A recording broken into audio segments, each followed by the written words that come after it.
All right, greetings everyone. Good evening, good morning, good night, good afternoon, whatever time it is, wherever you happen to be. Hope you're having a good day, making it a great day, being as cool of a person as you can be, giving something back to somebody somewhere, even if it's a small thing. Let's check it out, see what we got over here. We got WL, got Darth Trey in the channel. TK's here. Hello, TK. Sokka says, I can never think of anything witty to start out with. I warned him not to start out with hello there, because if he says hello there, I might mistake him for a Kenobi. And then he'll end up looking like a Darth Maul. Cut in half. We don't do Kenobis around a channel full of Sith. It's not a good idea. We're on General Grievous's side. I got a little white line there. It's kind of driving me crazy. See if I can get rid of that. Nope, guess not. Guess I'm stuck with the white line. Got Jack Sermon over here. I finally caught a stream. Andre Posadi's in the house. Hello. Robovolk says not streaming at the same time as Glurmit, so I don't have to choose. That's funny. You can always watch on two devices. Does anyone have any bingo spaces we can use for DL's stream tonight?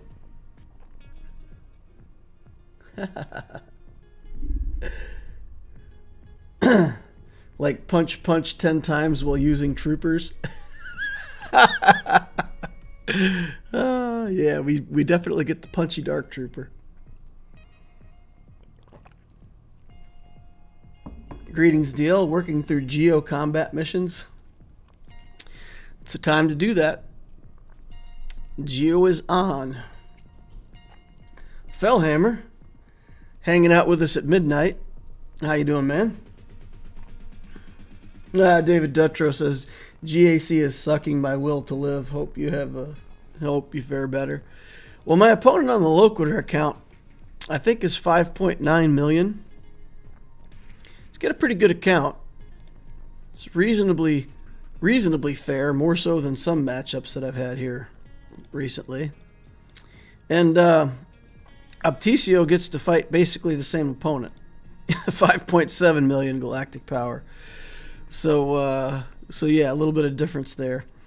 But of course, no GLs in this account, so at least we don't have to worry about that with Opticio. If that account was 5.7 and also had 2 GLs, it'd be pretty hopeless.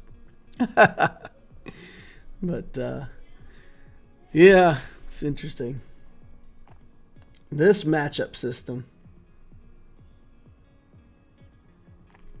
Phil Hammer says, hope you and the family are well and everyone else hanging out at the Inquisitorious Fortress. The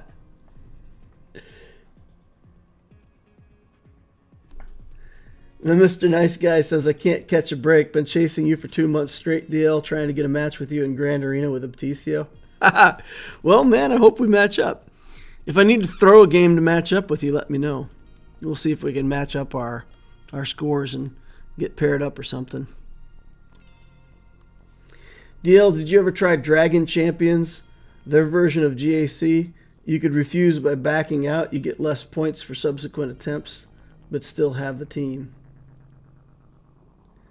Oh, you could reuse, not refuse. I think I said refuse. You could reuse. So if you back out, you get less points on the attempt, but you keep your team. Interesting. Interesting. So it's kind of like... I mean, you can do that in raids, right? If you're not happy with your raid run, you can just back out and you still have those characters available until you actually lock down a run with them. So it'd be a little bit like that. Interesting. TK says he got Star Killer. Profundity is next. Nice. Good job, man. Profundity is next. You're at 24-25 skill rating. Where are we at on Loquitur? 24-25. Oh, no. We're looking at Opticio. I'm sorry.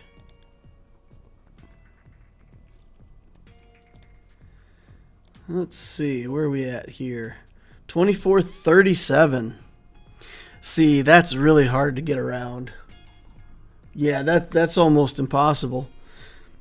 Because we're, 12 points different? The problem is you always win with 42 or lose with 43. So you can manipulate your score by 2 or 3 points. But to manipulate it by 12 points, oh boy. One of us would have to go 3-0, and then a series of 2-1, and then 3-0 and a series of 2-1. The other would have to go, a series of 1 and 2s. So, yeah, losses. You have to get all your wins together and then spread out your losses so you can modify the points. So the person that's higher, 12 points higher, would have to go on a winning spree and then do a bunch of 1 and 2s. And each time that would be 1 point more, 3. You'd have to do that for 4 seasons. So you would need a total of 5 seasons to catch up those 12 points because of the goofy way the system works. So it's almost impossible to match up. If we're that close on skill rating, it's really hard to get the numbers to match. Yeah. Now, if it was like 3 points difference between a win and a loss, then you could more easily, time your wins and losses to match up. But yeah, 43 and 42 don't go into 12 easily. Van Ward says you waited for dinner to be over this time. Yeah, I had I have a private investigator chilling outside your house, Van Ward, and he gave me a call as soon as dinner was done. Gave me a call and I started the stream. Believe it. Hope you're feeling better, DL. Yeah, I don't know. It was weird last Saturday. I just, or I guess it was Sunday. I had that cough and felt like I was getting sick and then seemed to have recovered from it. So it's good. 41 watching and 14 likes. Sabers, please. Hey, Dale, glad to catch the stream. Thanks for the help with Patreon, says Ben Romack. Hey, no problem. Thanks for asking. It's no issue. Don't mind helping at all. Maybe they're trying to prevent people matching on purpose. Honestly, Fellhammer, I will say with sincerity, I don't think any thought went into it at all. They just made it cost 1 more point for a loss than you get for a win and said, meh, it'll differentiate itself someday. But I don't think any thought went into either helping or preventing matchups. All right.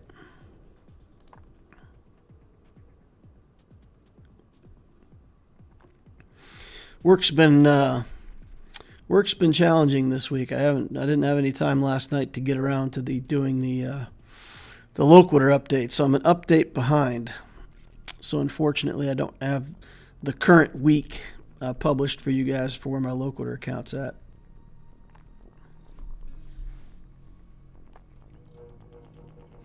Maximus says, FYI, I'm the turd on Discord. Oh, okay. Nice. Yeah, I've seen you over there. Van Ward says, I'll have C in a couple weeks, so I'll probably move up. Yeah, for sure he'll move up. Yeah, when I got my C, I was reluctant to put him on defense because he's not that great of a defensive character. But once I put him on defense and saw how many times he held for me, I just left him on defense for months. So when you get C, basically you put him in the bottom front zone and you just don't worry about it. He'll hold against most opponents. Till you start fighting people with 2 GLs, and then they can have 1 on defense and potentially still take out your C on offense. Most people with 1 GL just put it on defense. So even against a 1 GL opponent, I still put it on defense and still won most of the time. Oof, I just logged into my GAC. Looks like I get to take 1 team down and hope the opponent doesn't play. Yeah, those aren't fun matchups. All right, so you guys saw the title. You guys saw the title. If there was any character in your roster that you could reuse once per GAC, who would it be? So it has to be somebody that you didn't put on defense, you took on offense, and you just want to be able to use them twice. Who would it be? Wampa seems like a good candidate, right? Reuse your Wampa, get 2 clean sweeps with the Wampa if you got him at relic level. A GL, JMK. Who would you guys reuse? Wampa or Nest?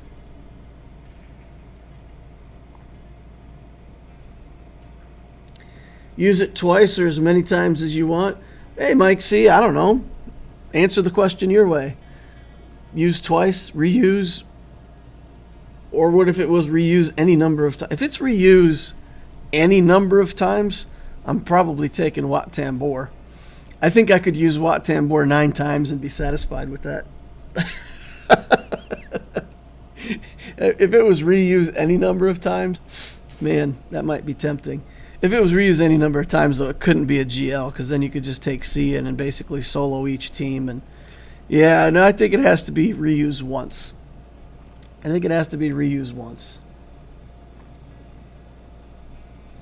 Qui-Gon, he saves me every round. Fellhammer says Executor. I'd have a bounty hunter and an Empire fleet. Jack Sermon says Vader. Robovolk says C-3PO, so you can use him with Padme and CLS on offense. That's interesting. You value 3PO that highly. See, I think 3PO is a good character, but for whatever reason, I have not found him to be groundbreaking. Like, he does good stuff, but I'm not terribly impressed by him.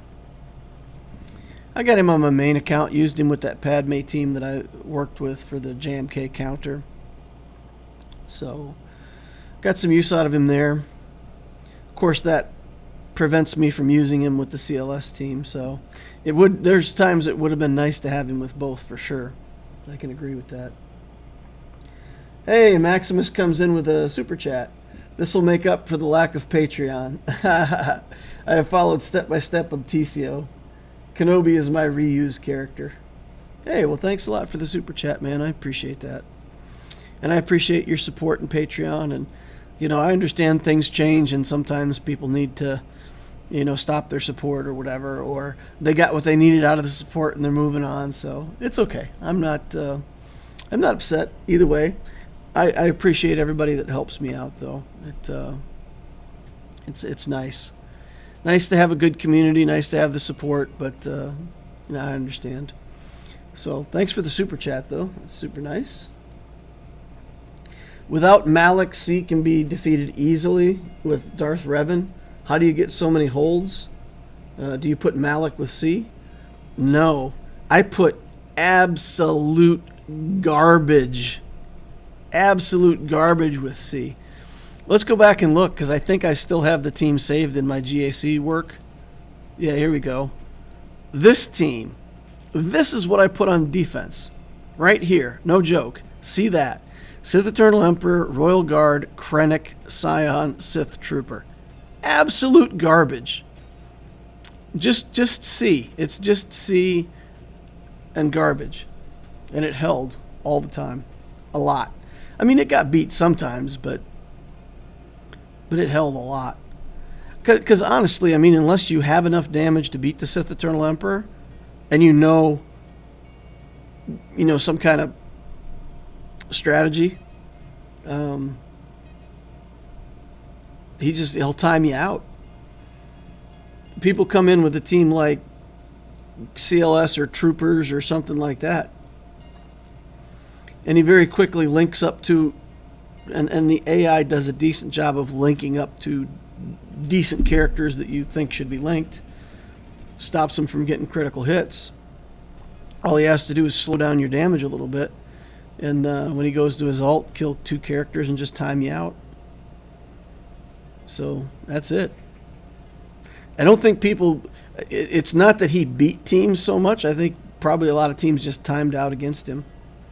Because I've got mine pretty fast. I mean, 500 is reasonably fast for a Sith Eternal Emperor. 162,000 health. And then I think, if I remember correctly, I feel like I have a defense mod somewhere in here. Yeah, here we go. The arrow is a defense mod. So I felt like, I know people disagree with me, but man, I love stacking up just a little more defense on these guys. So ideally it would be a defense set with health primaries, and maybe I'll get to that someday. But what I had to put on him was a defense mod. So it's a little bit janky, but yeah, so he's got 57% armor, 160,000 health.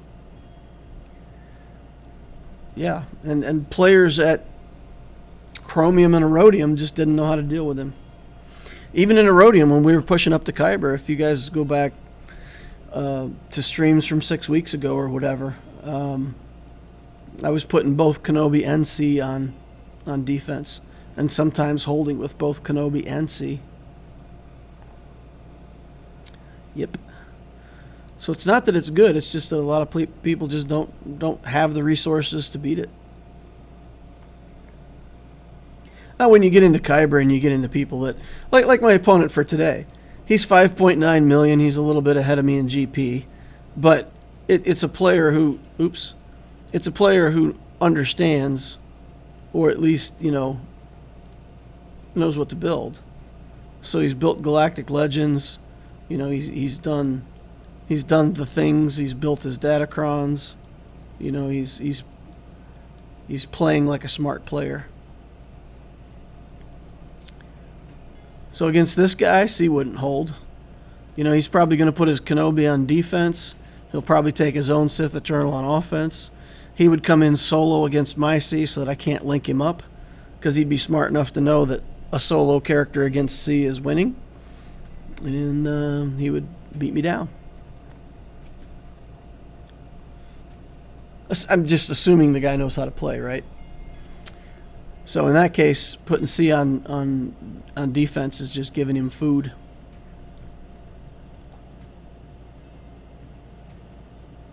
Yeah.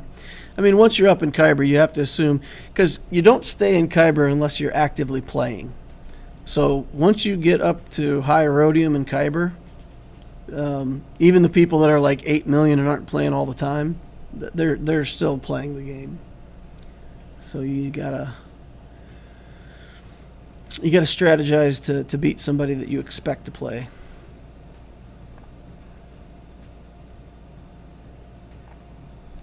Don't sleep on the Relic Royal Guard. Can Wampa defeat C without Malak? I would think that the Wampa would have to be probably Relic 7. I would think that you would really need to have high relics on the Wampa to try that. But it's a single character, so C couldn't get a link. And unless there's really heavy damage dealers, no Malak, then Wampa, if you have a high enough relic and good enough mods, you'll beat C. Because you just keep doing the roar and ramping your damage, and just do that for 22 turns in a row, and then you'll be hitting for 130,000 every time you hit, and that's winning. Yeah, I would. But if the other team has a ton of damage in it, or if they snuck a Nihilist somewhere in there, Nihilist gets to his finisher and just yeets your Wampa out of there. So you can't just casually stroll in against C. You got to look at the team comp and figure out if they're going to have enough damage. If they had somebody in, like, let's say it was a C team, but they had Moff Gideon shoved in there, I wouldn't take Wampa, because Gideon will come in there and start doing armor shreds on you. Your damage will be cut in half. You won't be able to get big crits, because Demoralize reduces your crit damage also. So then your Wampa's just going to time out. You might not get enough damage ever to kill that team. So you have to watch and see what's on the opposing team. But yeah, against my Sith Eternal team that I just showed with that garbage, Wampa'd win for sure. Wampa Wamp C these days. Yeah. I just ability block C with Bastila Shan if he ever reaches the ultimate. After that, he can't do much. Yeah. Yeah, and that's why I brought it up. That's why I said I didn't want to put C on defense. When I first got Sith Eternal with my locator account, I didn't want to put him on defense. I said, no, it's too easy for opponents to beat him. But it wasn't. I mean, people just don't have the strategies or don't have the account to do it. So yeah, I mean, it works against people who don't prepare for it. I don't know a better way to put it. But imagine that you play an opponent. Most of the people I played that had Darth Revan built to any extent put him on defense. So they didn't take him on offense anyway. The thing I think people really need to remember, and I think what I'm trying to do with my channel, early gameplay looks a certain way. End game gameplay, when you have 5 or 6 GLs, Star Killer, meta teams, when profundity drops, these guys are already ready to get profundity. Those matchups are different. You can't play those matchups. Let me just say there's a certain way that those matchups have to be played, with strategies for defense and counters and all that stuff. There's this section in the middle where I'm playing at, where I want to play at, where I want to show you guys, where you've built some things in your account. You're not at a level where you're fighting endgame strategies against people who have everything. But you're not a beginner anymore either. So, high Erodium, Kyber, you're stretched thin on teams. You constantly have to scratch to find enough teams to even play the game. You have to use a defensive strategy to cut down the total numbers of teams that you plan on using. You have to have fleets that are strong enough to pin down the fleet section. And we can play. We can play above our level. So that's definitely what I want to demonstrate. And I'm telling you, my experience, I got C. I didn't want to put him on defense. I did. And it was an incredibly successful strategy. Even with garbage stuff with him, it still held against these mid-game opponents that aren't ready for it. That's the message. You could always take a different team in to clear out some of C's team and then clean it up with Wampa. Yeah, Wampa's great for cleanup. If you've got a solo C against Wampa, that's a no contest kind of thing. Wampa just goes in there and pulls down the Sith Eternal's robes and lets him embarrass himself. Shameful demonstration of skill. Nest does everything I need to at R4. Nest can do just about anything. Well, Philhammer, tell me, I mean, have you fought like a full relic Padme team where it's a high relic Kenobi, Padme, Jedi Knight Anakin's relic 8, like everybody's decked out?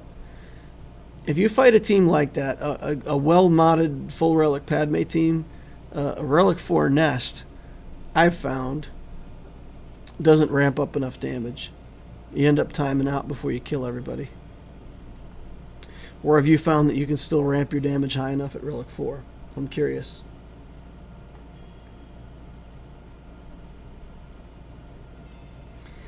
He says, soloing Geos with Traya and killing low-level garbage. She's great, but she needs support even at high relics or she times out against Padme. Yeah, okay. Alright. That makes sense. She can't beat high relic Padme teams. Yeah. Oh yeah, Fellhammer says he uses Malak for the Padme counter. Yeah, Malak solo is nasty. I quit putting Padme on defense for the most part because anybody with a Malak can can pretty much eat that team. So that's not what you want. Not ideal. Any off meta to beat JMK without Cat? JMK without Cat is still a pretty big threat.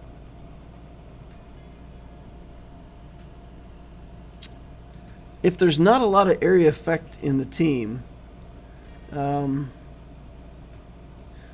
maybe Gas could work. Maybe Gas or a incredibly well modded CLS team. I don't know. I would probably I would feel like I would have to do that in 2 parts. A Jedi Knight Luke team with Revan and Jedi Knight Luke in a High Relic Jedi team could probably take that out without Cat. But that's tough for a non-GL team to take out, so you might have to do it in 2 hits. Use Gas and then clean it up or something like that.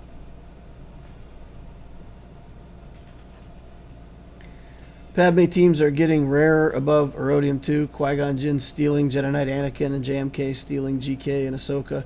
Really hurt the old school Padme teams. Yeah, for sure. Yeah, for sure. The Padme team goes places, exactly like you said. Yeah, it gets separated out. Which is why we built the Padme Jank team. We really haven't been able to successfully use that yet.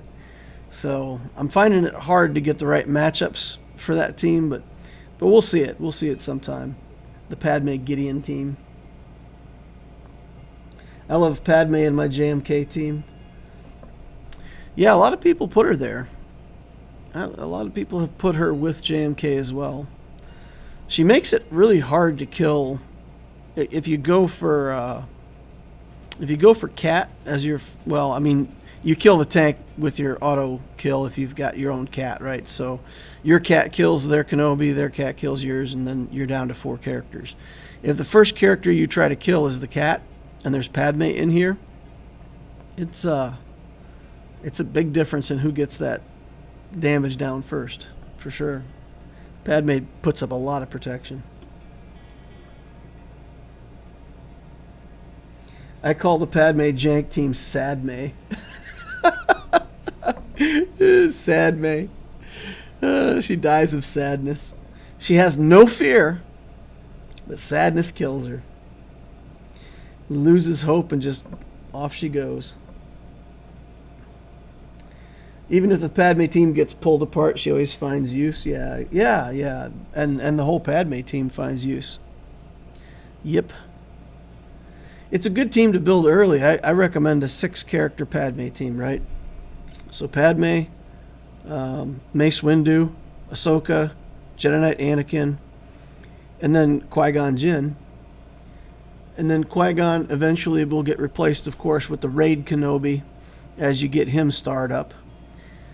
But basically with that 6-pack of characters, you can make a Padme team. You can go into Grand Arena, use it as a Qui-Gon Jinn team, do something else with the Padme. But it gives you just this handful of flexible Galactic Republic characters. You'll get Yoda as well. So Yoda will go in with one of those teams. And you can just kind of mix and match and end up with like a 3-character Padme team and a four good characters on your Qui-Gon team. And so it's really a nice team to split up, flex around. Mace is a pilot, JK is a pilot, Ahsoka's a pilot, Kenobi's a pilot, so tons of pilots in there too. DL, can you explain the Gidme team? Sure. Bruno Hoffman says, hey, Loquid, a huge fan from Brazil. Started playing the game a month ago from Hyperdrive. Marathoning your videos. Ha! Best regards. Hey, thanks, Bruno. I appreciate that. All right, let's explain the Gidme team real fast. So the relevant thing to understand is that Padme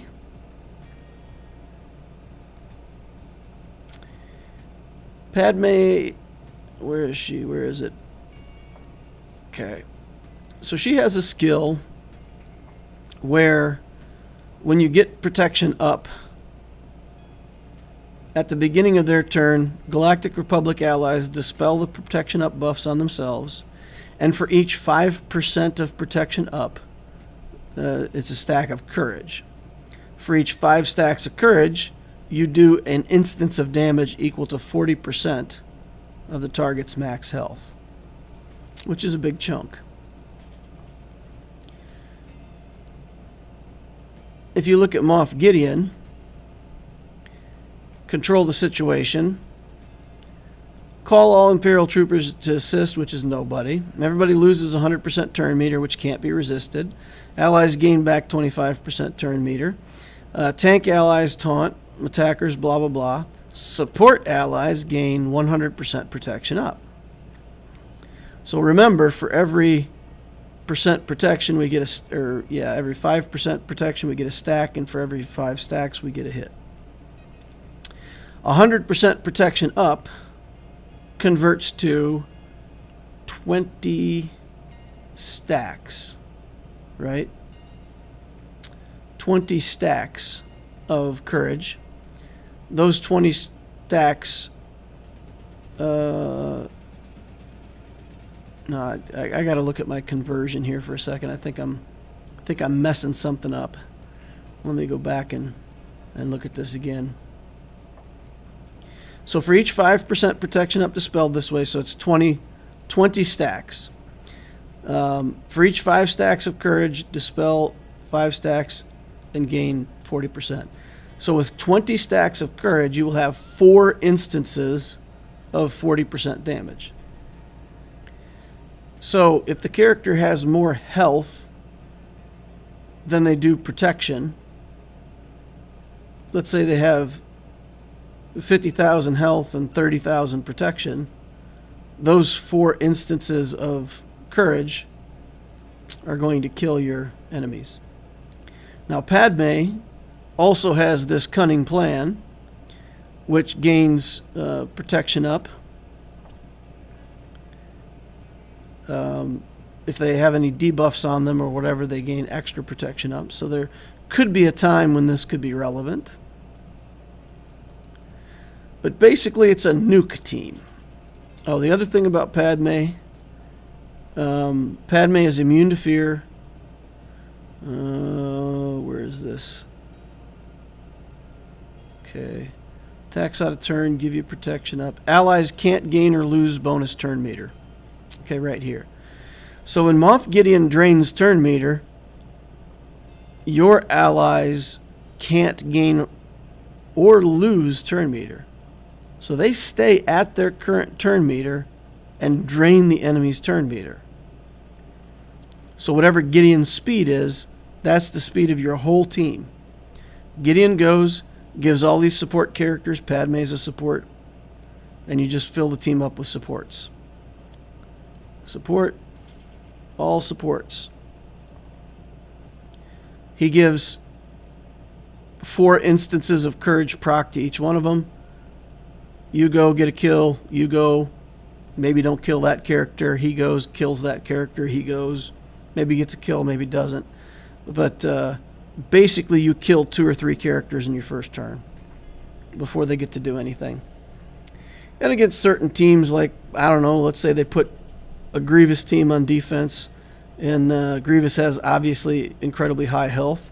If they've modded their Magna Guard with high health, you come in there, you hit Magna Guard, hit him a second time, kill him, hit Grievous, kill him. Game over. Done.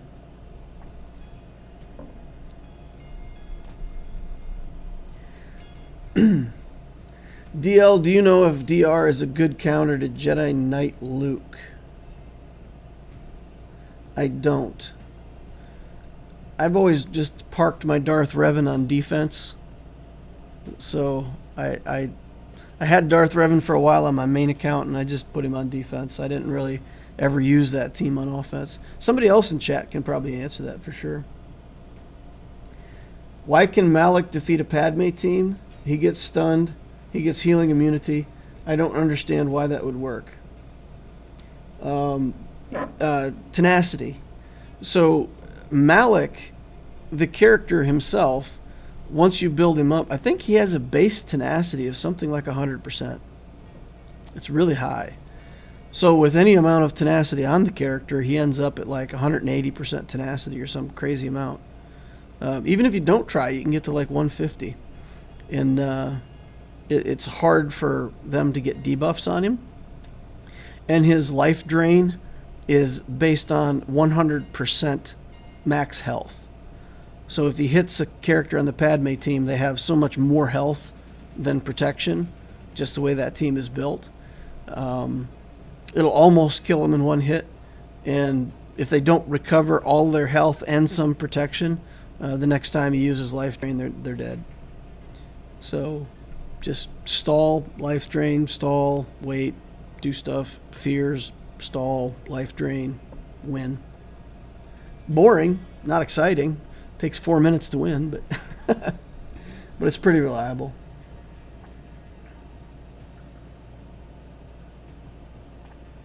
Just don't do it with C-3PO.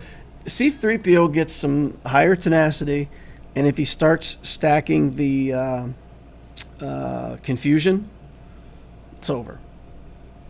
So, yes. If it has 3PO in the Padme team, then Malak is a no-go.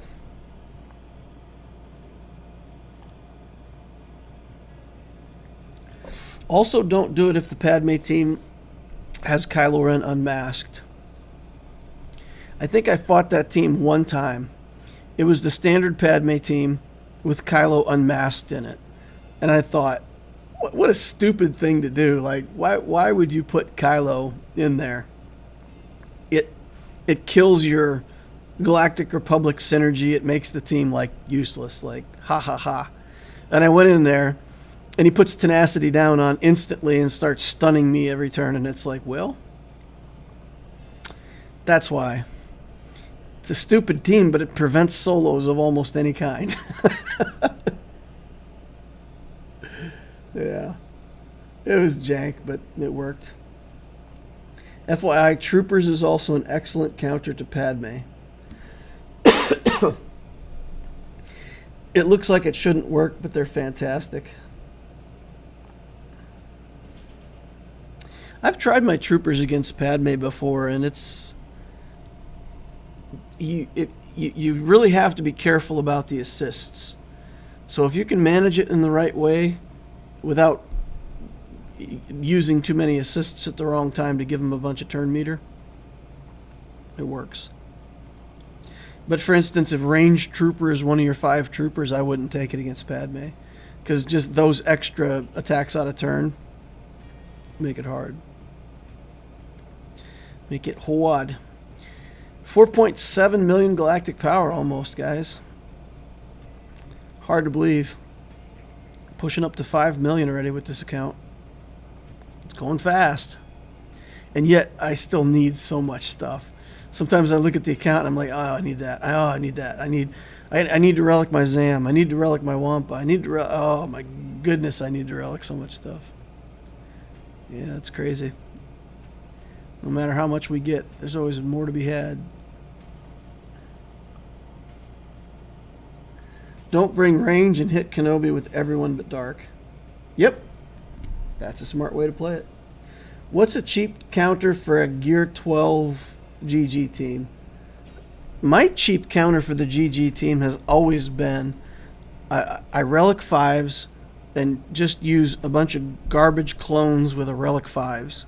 That team can reliably kill Grievous. Even a relic Grievous. It's low banners. You'll lose Shaak Ti. You'll lose at least one of your clones, possibly 2. Sometimes you can't quite finish. But, yeah, but that'll tear up the the Grievous team. and I mean, I got a lot of, 56 banner wins and stuff like that. So it's not pretty. It's not a pretty win, but it's a way to cheaply get your win.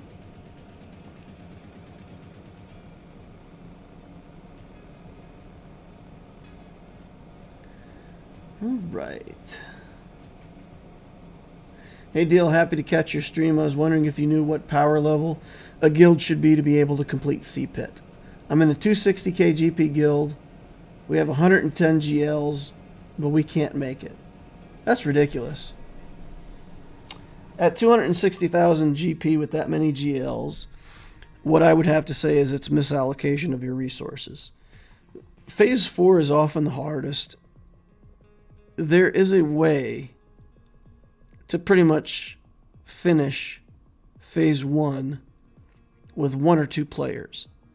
If you can get the right mods and the right timing on a Kenobi team with Cat and C-3PO, you can almost kill Phase 1 with 1 team. And your guild has to allow that. You have to have 2 people that are going to do that, and they both go in there, and they rack up high numbers, and they get you through Phase 1. Right? You got to let people do that. And if you can beat Phase 1 with 2 teams, then Phase 2 and 3, everybody uses one of their high damage teams, knocks the door down on the Rancor's head, and just does a ton of damage. CLS teams, trooper teams, Imperial Troopers, clone troopers. Certain bounty hunter teams can do pretty well. ZAM has the ability to do massive damage to, or is it Aura Singh? Maybe it's Aura Singh I'm thinking of. But one of the bounty hunters has this thing where, I think it's Aura Singh, does massive damage to a toppled enemy. And you can get like a 600,000 hit with her against the Rancor when the door's on his head. So you can build pretty much any good damage dealing team for Phase 2 and 3. And then in Phase 4, you need your Padmes, you need your Kenobis, you need the teams that have protection up, recovery, that can get good scores. And then everybody just throws everything they have at it, and you'll beat Rancor. At 260 million, it should definitely be possible. But I would say off the top of my head, you got to get people to allow somebody to take out Phase 1. You got to get people to only use their high damage teams in Phase 2 and 3 and save those Padme teams and that stuff. I mean, you could bring your JMK team in Phase 2 and get 6 million, right? But you don't want to do that. That's misallocation of resources. You need to get 3 million in Phase 4. Because your troopers can get 3 million in Phase 2, and they can get 200,000 in Phase 4. I mean, it's just, there's no comparison. So that's what I would say. I mean, somebody needs to organize your group, for sure. All right. Anakin Lava Crawler says, yeah, that should definitely be able to do CPIT. My guild clear Phase 1 with 2 JMK cat teams. Yeah, exactly. Yeah, that's exactly it, Mike C. You just have to organize it, and the 2 people that are going to do it need to have their mods set up and go ahead and do that.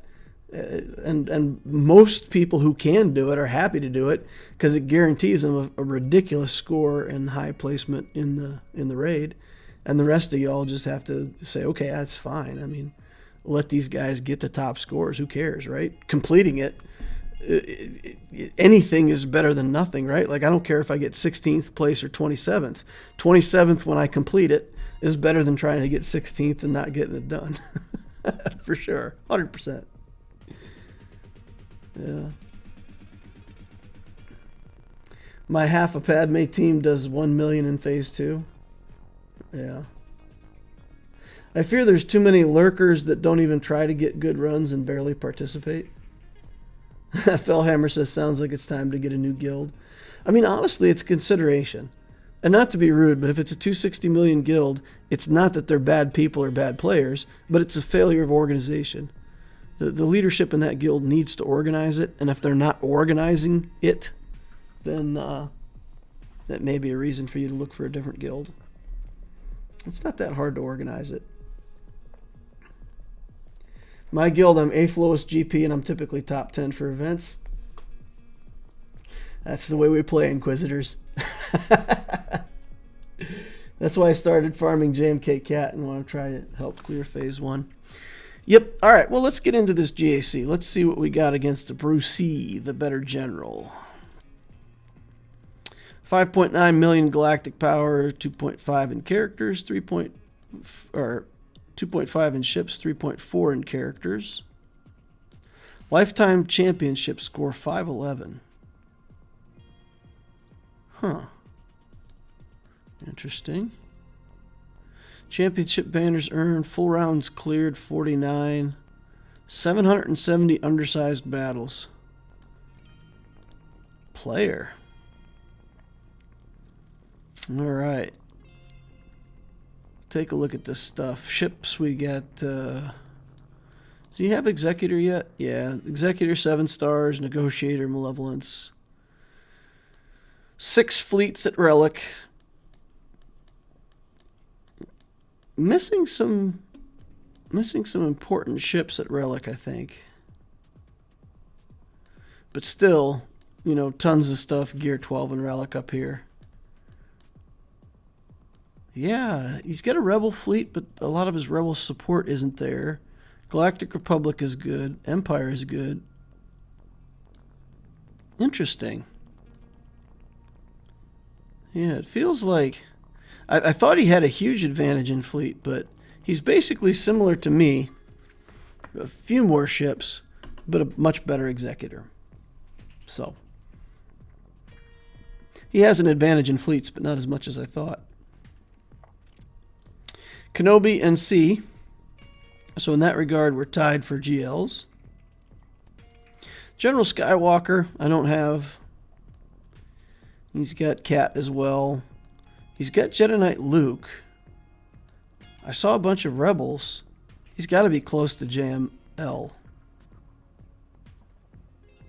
Yeah, Jedi Training Rey is in. All this stuff. Yeah, he's got to be close to Luke. Got Troopers in here. Grievous team built up. Some relics on his Triumvirate. Nest at Relic 3. Oof. That's when you look at an opponent and you're like, dang, dude knows what's up. Got to play against somebody who knows what's up. 319 is his fastest non-GL. That gives us some hope that we're ahead on mods. 318 on Gideon. Not impressive. Cat. 312 with an off-fat set. Interesting. How many of y'all would put offense on Cat versus speed?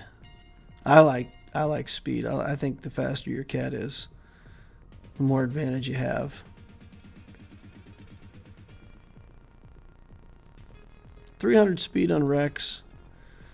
So he's got some of his faster stuff spread out amongst several characters, but it's, I'm going to have a speed advantage for sure. That's the only thing. He's got more ships, he's got more characters. I've got a small advantage in speed. All right, let's take a look. Let's see what he left for us. I'll show you my defense real quick.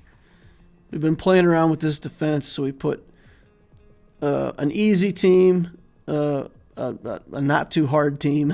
I won't call it a medium team even. You know, just a gimmick team. And then 2 reasonably challenging teams with Iden Versio and the Bounty Hunters. And then down bottom, we've got our Kenobi.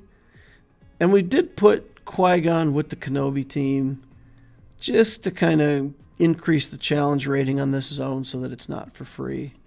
And then we got a Grievous team and a garbage team. So we don't want to give away too much on the front line. We assume that he's going to clear this zone, and we assume that he's going to get to ships. And we assume that he's going to put his own executor on defense, and maybe we get him hung up here. That's the hope. All right, let's see what he left for us. Separatist team with Nest. Dooku will put everything under stealth except Nest, leaving you to beat on Nest. So you need something to either pull them out of stealth and deal with them, or at least to get rid of Nest and deal with her. It's a gimmicky team. If you don't prepare for it, you go in with the wrong stuff, then it's rough. Got a Maul team here with a couple Mandos in it.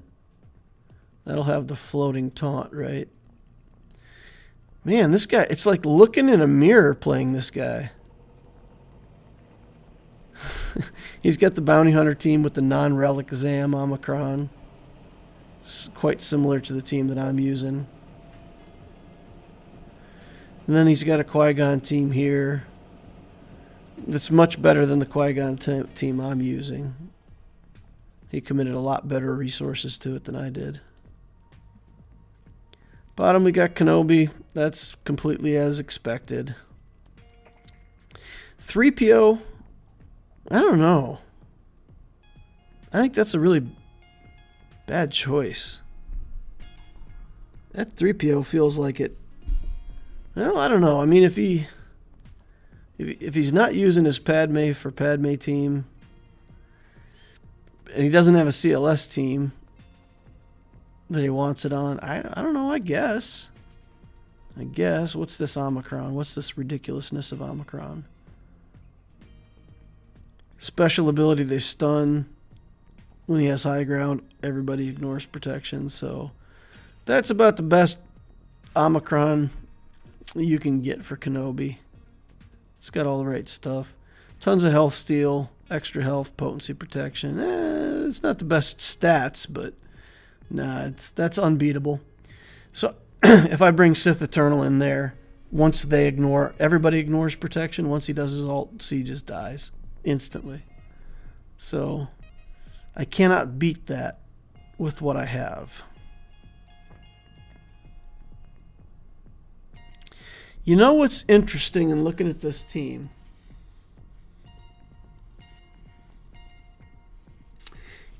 This is super interesting because I'm almost looking in a mirror. Looking at this person's defenses is a lot like looking at my own defenses. And there's a huge hole now. Once I give up on Kenobi, once I say, I don't care, I'm not going to beat Kenobi, I don't care. Now I can use my Sith Eternal Emperor right here. I can just take C in against this team and not have to worry about the Qui-Gon team. That's for free. So it's the same thing with him facing me. So if he's, oh man. I don't like this. Because if he's looking at my defenses, and let's say this Iden team, I don't know, whatever. Let's say the Iden team is a problem for him. I didn't check for his Wampa, but let's say the Iden team's a problem. You just take C in against it. If he doesn't want to fight Qui-Gon down here, he doesn't even have to bring in Wat Tambor. He can just put a solo C in against this, and it's no problem. It's just an instant loss. Huh.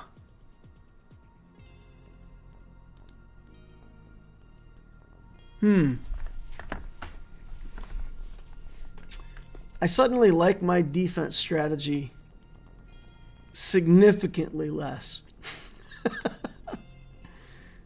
Dang. Yeah, I don't like that. I don't like that at all of a sudden.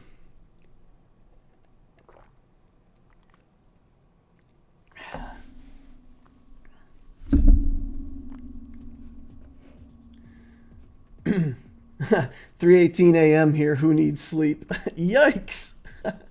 Dang. General Kenobi says health on Cat with as much speed as possible afterwards. You like health on Cat?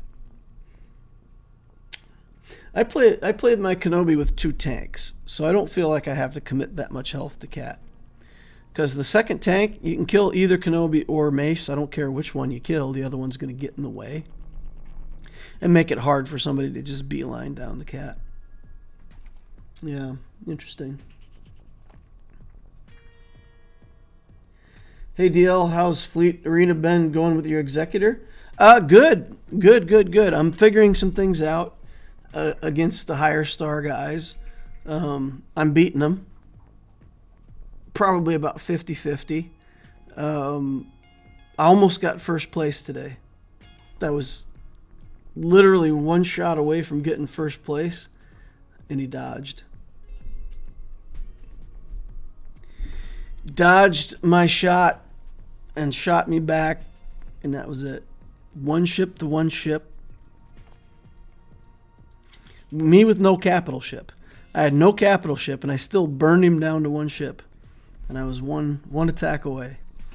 So I'm figuring stuff out. But I'm getting, I think, adequate performance for a 5-star executor. I was frustrated today, though.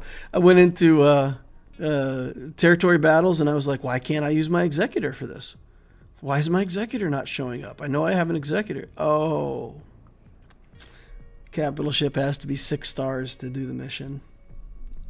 That was bummer. So, executor not available for TBs yet. Interesting. Well, I really have to think about my defensive strategy now. Yeah, it's so weird just looking at this guy's defense, how much I all of a sudden don't like my own.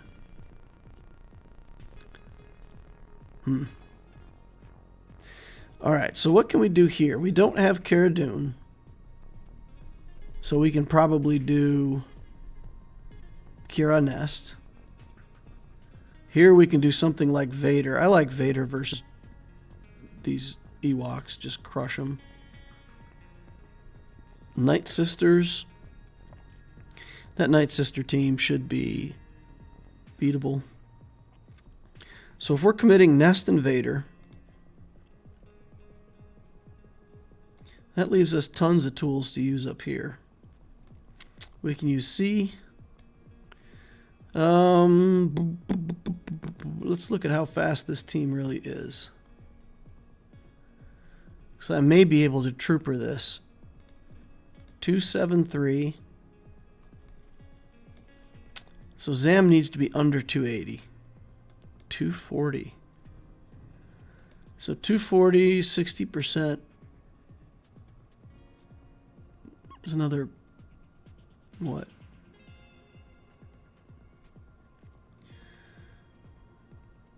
Uh, 20%. 20% of 240. Another 48 speed, so 290. 29 times 20 is 58. So it'll give him 58 speed. It's not enough. My troopers go over the top of this. I'll have to commit Gideon to it, but... Or... Yeah. So we can use troopers there, but we'll have to use Gideon.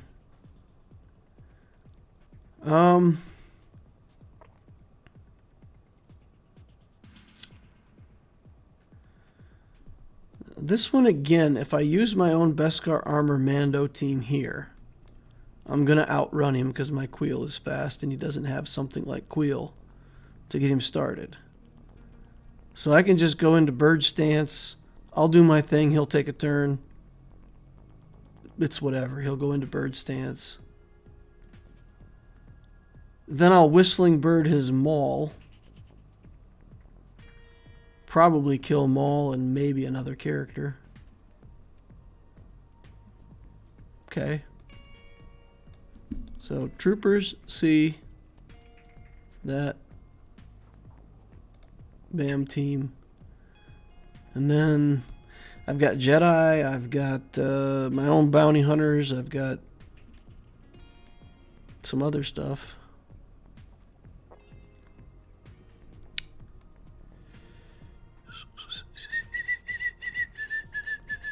Revan beats Nest, right? Jedi Knight Revan beats Nest. Because of the health reduction thing, right? Once she has bonus protection.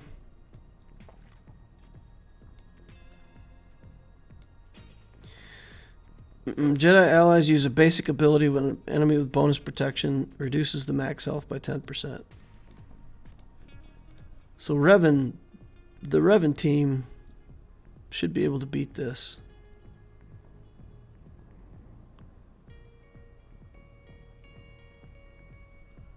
Again, I'm fast enough. I can just target Dooku and kill him right away and deal with the rest of the team.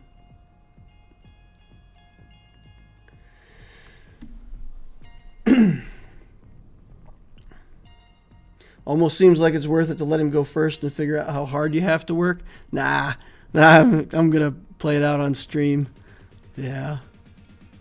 This is for y'all's entertainment. We're in the business of entertaining people. So that's what we're going to do. We're going to entertain y'all. Alright, let's talk about this Jedi Knight Revan team against this Nest. Target Dooku. Run in, kill him. And then just work our way through the rest. Nest is a lot of damage, I mean, but as long as we keep Bindo relatively safe, we should be able to work through this. Bastila can take care of Droideca's buff immunity, or damage immunity. So let's try this battle first. Is it worth farming BAM if you have Razor Crest already at 7 stars? Just to put Razor Crest in a negotiator fleet? If you have Razor Crest at 7 stars, it is definitely worth getting BAM. Yeah. The Razor Crest is really a fantastic ship. It does a lot of stuff. It can go a lot of places. Okay, here's Dooku. Wow. What's up, Dooku? Wow. He weathered the storm a lot better than I thought. Okay, I'm going to do this first. Okay, that's enough. That gets him. Alright, we'll do a basic attack against Nest, reducing her health. We'll do a basic attack against Nest, reducing her health to 0. Nice. Okay. We got some buffs to share with everybody. And this seems like it was too easy. 74 banners. Yoda took that Nest apart. That was crazy. Alright, let's try Beskar versus Mandos.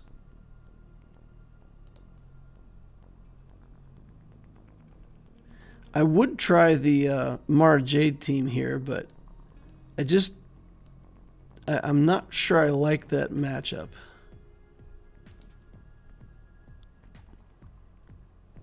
The moving taunt is hard, and if he gets off a whistling bird, he'll kill too much stuff.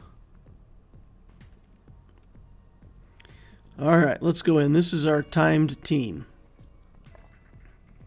Blessed Carrot says, good to be with you. Hey, how you doing, Carrot? How's everything in Portugal? Alright, bird stance, damage everybody.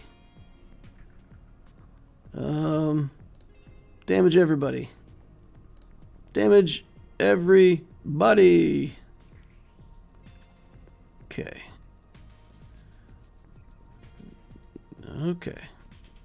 That's about enough of this nonsense. Oof, come on. Yikes. Alright, I was hoping to kill him before all of that happened, but we'll take it now. Oh, that was nice. He didn't get a kill. Let's put some big damage down on him and take our banners before he steals back from us. That worked out okay. Okay-ish. Alright, now we take in some Imperial Troopers here. And we do have to commit Gideon to get over the top of speed there. I should know better than to do this. I need to pick from the menu. I don't think there's a Datacron that's good enough to inspire us to skip a trooper, right? When a dark side ally grants a buff to another ally, does that work with Emperor's Trap?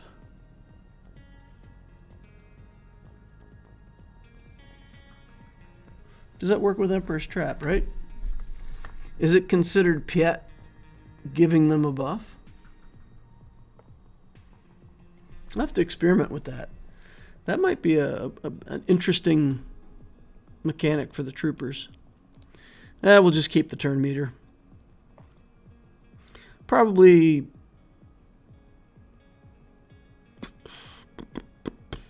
Zam is very easy to kill. So I'm tempted to try to kill somebody else first and then just default to Zam if I need to. I'll put a couple hits on Bosk and see how he fares. Maybe try to get him as the first kill.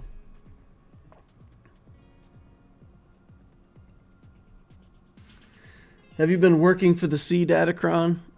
I have not. I've not specifically been working for it, no. Nope. Alright, let's get in there. Gotta share, first time my mid-level with Dark Trooper Relic 2 is finishing a TB mission.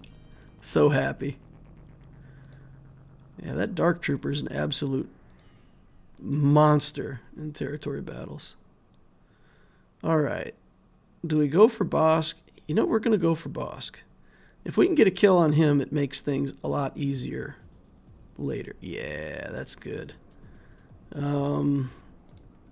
Let's hit Dengar once. He'll go... Nope. Not enough. Alright. Let's drain their turn meter because we can. We'll get another proc here, turn meter, so we'll be full and they will be none.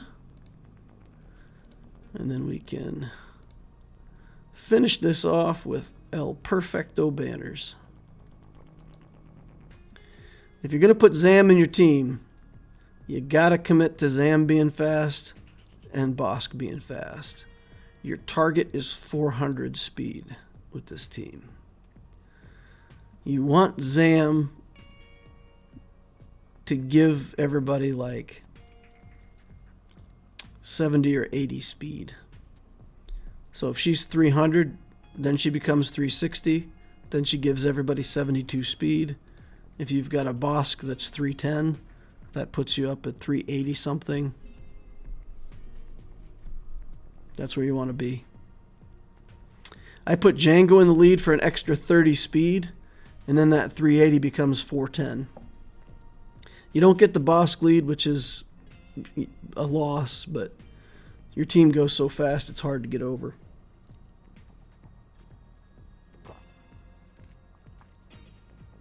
Killing Zam first will make the killing everyone else easier. So there's... she gives bonus health with tanks, and there was one tank, right? Just Bosk. Yeah. You're right. I mean, if I thought it was going to be a close battle, then killing Zam first makes a lot of sense. It's funny. I was just saving her in case I started to get stalled out on turn meter. And then I could just punch Zam and get the turn meter train. So I didn't even think of it in terms of health and all that stuff. I just thought of it in terms of running the turn meter train. I don't see anywhere where we're going to need Wat Tambor. So I am going to put in Wat with C. Super conservative.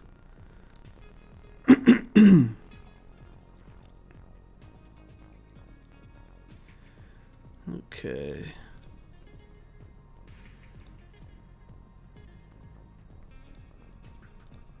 Just looking for stats. Here we have potency and health. This is a ton of armor and resistance. So we'll equip that. If I do get this to level 9, we may look for that C synergy. Okay, let's go. Undersized battles. Lord Bats, how goes it, boss man? Good, Bats. How you doing, man? How we doing this fine day?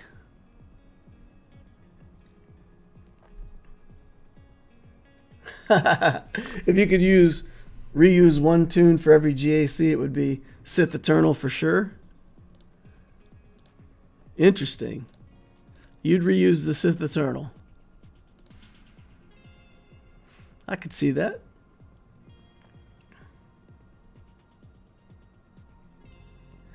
DL, have you seen the efficiency gear guide from a minor content creator copycat? Arnold or something? No, I did Arnold do a gear efficiency video? Seriously? Yeah.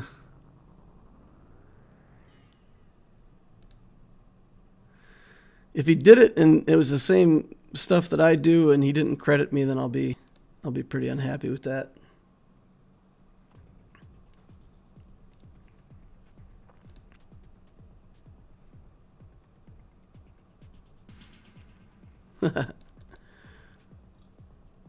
I guess I could use the alt there.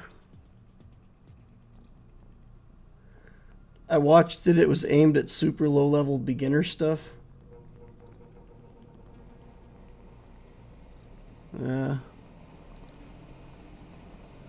Well, I mean, I don't have a copyright on the idea. So, that's fine.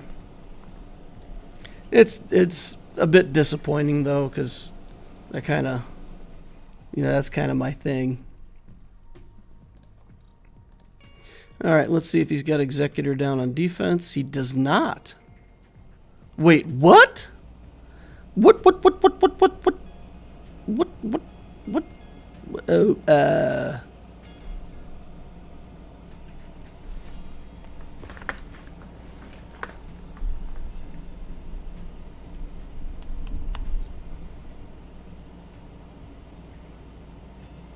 I'm relieved.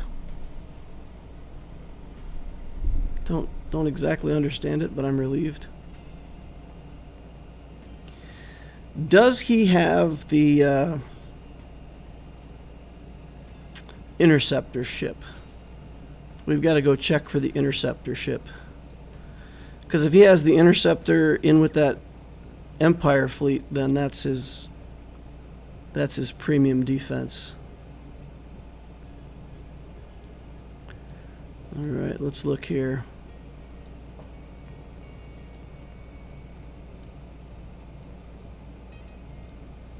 There it is. So he's got it, but it's level 1. And his Inquisitor has nothing invested. This is a huge missed opportunity for him. Right? Isn't it? This could make his Empire fleet so much better. Okay, if my opponent ends up watching this, or if any of you know my opponent or whatever, build that ship, man. It's going to make your Empire fleet twice as threatening. Okay.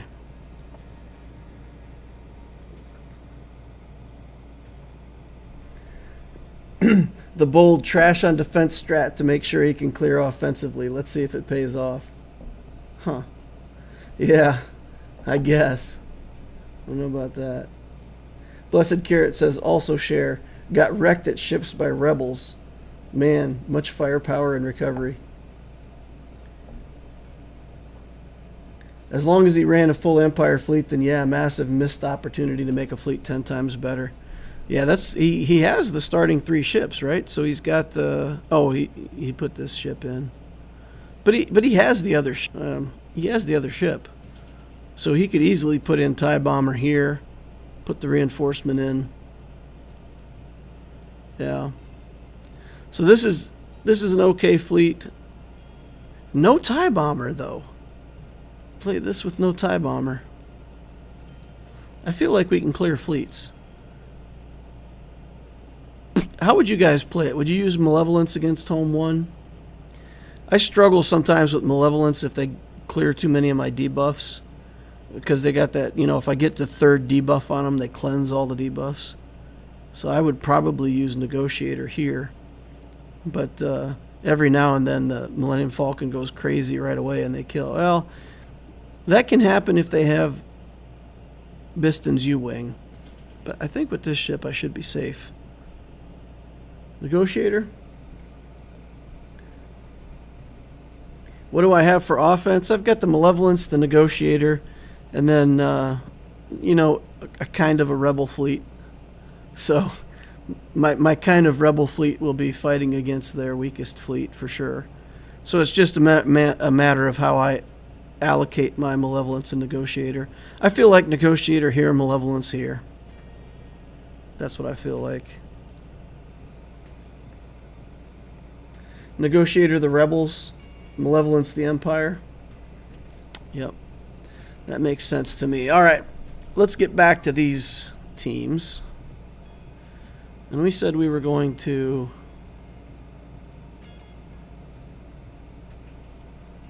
nest it. Traya Nest or Kira Nest?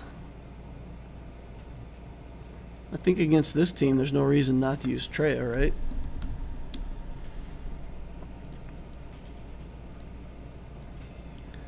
Traya Nest. They don't, I mean, Kyle Katarn's not big enough, so they don't have any, I don't think they have enough single target damage to punch through Nest.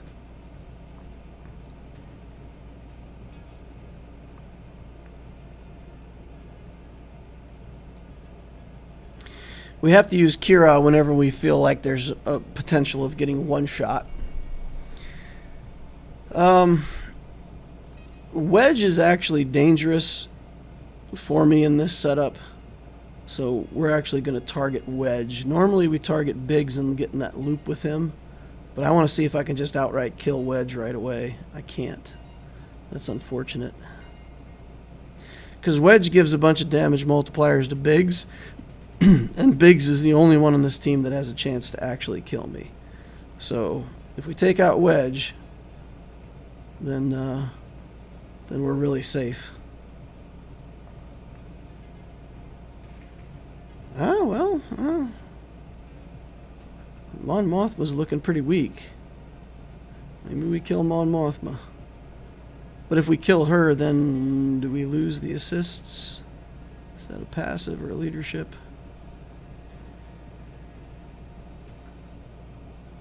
We got in a fight with Biggs whether we wanted to or not. We're in the loop with Biggs.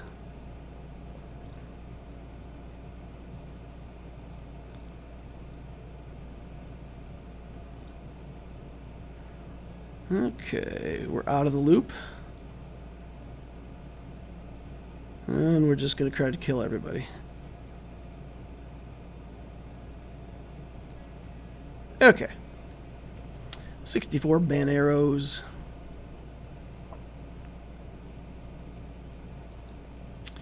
Ewoks.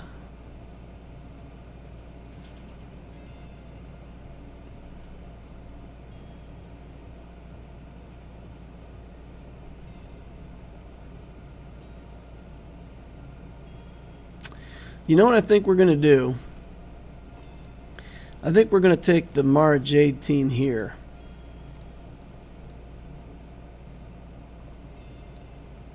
Take Mara Jade here. Oh. Does Wampa kill this?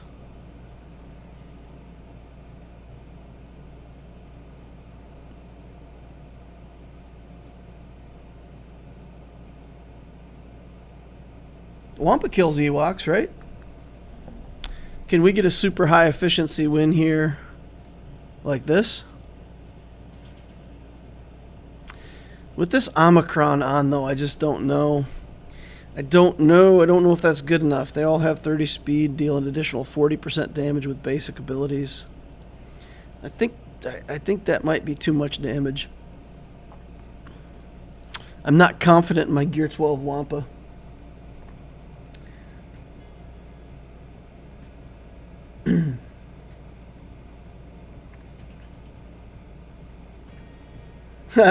It should. He eats them in real life. Wampa got this? Yeah. So here's the thing. Wampa will win this. But I must win. Right? I cannot afford to drop a battle. Because he's going to clear 3 zones on offense. I'm going to clear 3 zones on offense. And at the end of that, I have to have more banners than him. So we need to orchestrate high banner wins here.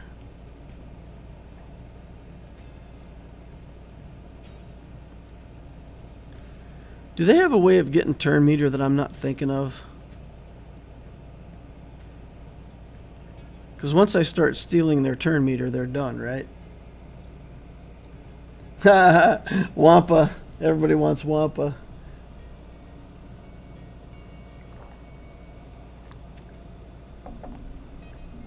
You probably have the win based off fleets. No, because since he didn't put Executor on defense, it means that he has it on offense.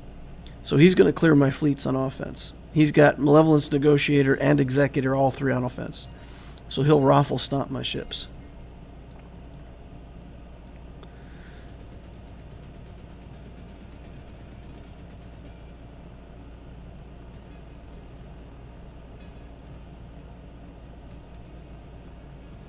That's good.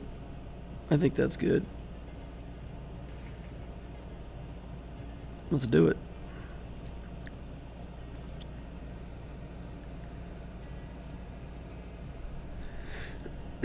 Turn meter on Ewoks is low gray special, elder basic, and wicked attacks. Alright, so we we should be okay here. Alright, stun the elder first. We didn't stun the elder. Didn't even hit the elder. Alright, stun everybody. Get stunned, fools. We're not going to use the kick quite yet. See what we get here. Zappies. The thing that's great about that Ewok Omicron, you just don't get all the extra damage and everything if you never get to take a turn. It's fantastic.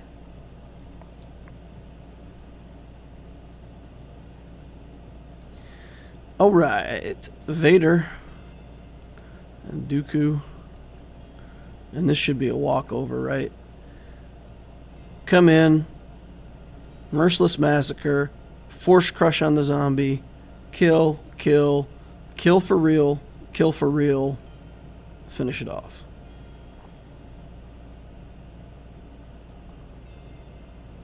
They should never get a turn. Solo Vader easy. The reason Dooku's in there is just to make sure that nobody ever gets a turn. Because if they get a turn, I could potentially lose banners. Plague is just dumb. Alright. Do this. Oh, the zombie's not high enough gear level. That's my fault. That's my fault. I thought the zombie was high enough gear level to give the 2 resurrects. Without those 2 resurrects, you're right. Solo Vader for sure. Yeah, I just thought I was going to have two Night Sisters left to fight it out with. And the zombie. But that's my bad. I didn't pay attention. Yeah, this zombie has to be like gear 11 before that. Gear 10 or 11. Mujat I says, how you doing, my guy? Doing good, doing good. Got 702 banners so far. Now we're going to go in and work on El Shippos.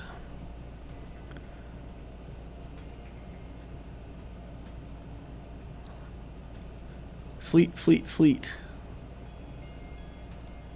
Let's do this. I think I have a decent Galactic Republic fleet on offense, right?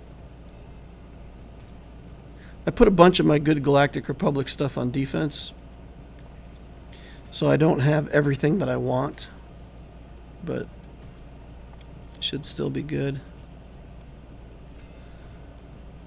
That's good, right? I mean, we've got 3 reinforcements. Don't really need a second tank. Don't need cheese. That stuff goes with rebels. That stuff goes with Geos. This is it. This is what we got. Let's go. We just got to be careful of the... he'll remove the protection from the starfighter here. We just got to be careful that it doesn't get an instant kill on us. I'm drunk at the moment. Glad to see you stream. Drunk entertainment. Let's hit Sabine Wren. Okay. Now let's really hit Sabine Wren. See if we can get her out of here in one shot. Goodbye. Okay. Looking good so far. Looking really good. See, I'm telling you, the Rebel fleet, they get to Anakin. It's crazy how easily they get to Anakin.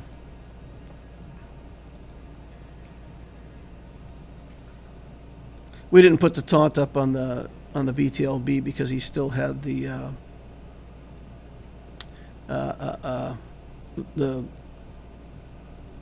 thing, the unending loyalty. Think of it sooner or later. Yeah. Looking pretty good. Get another reinforcement in here for him. Is it Biggs? Got Biggs to deal with now. We'll do this shot. Get rid of the Falcon. Basic attack. Bring in Plo to try to recover as much as we can. I don't even think that's going to get us back a banner, but we're going to try. Give it the old try. 72.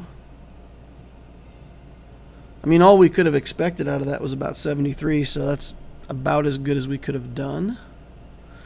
Alrighty, let's get Grievous in here to deal with this Empire stuff. These and this Sunfac. Every time I put Sunfac in there, what do I say? Somebody wanted to do Loquitur bingo tonight. So one of the Loquitur bingo things for sure would be, I really need to relic that Sunfac. Every time I put him in the fleet, I think, man, I need to relic that Sunfac. Alright. That's a bunch of Rebel stuff.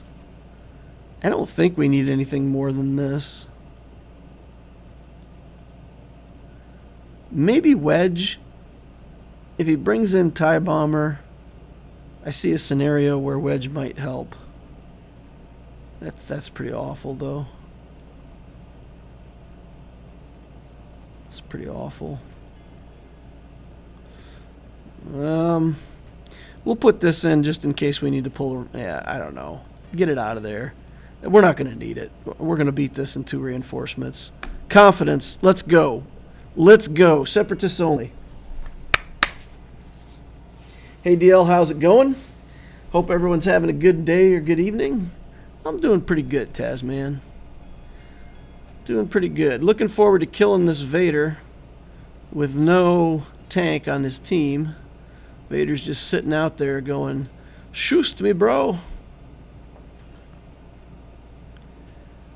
So we're going to go ahead and shoot him. A lot. Goodbye. See you later. TIE pilot. Oh, we got a dodge. That's unfortunate. Alright, get out of here. Oh, more dodges. Yikes. Gave his capital ship 2 turns in a row. Not ideal. Alright, we'll get this spy in here. Get a kill. Followed up with another kill. Get them, boys. Yeah. 1 reinforcement. Didn't even need that second one.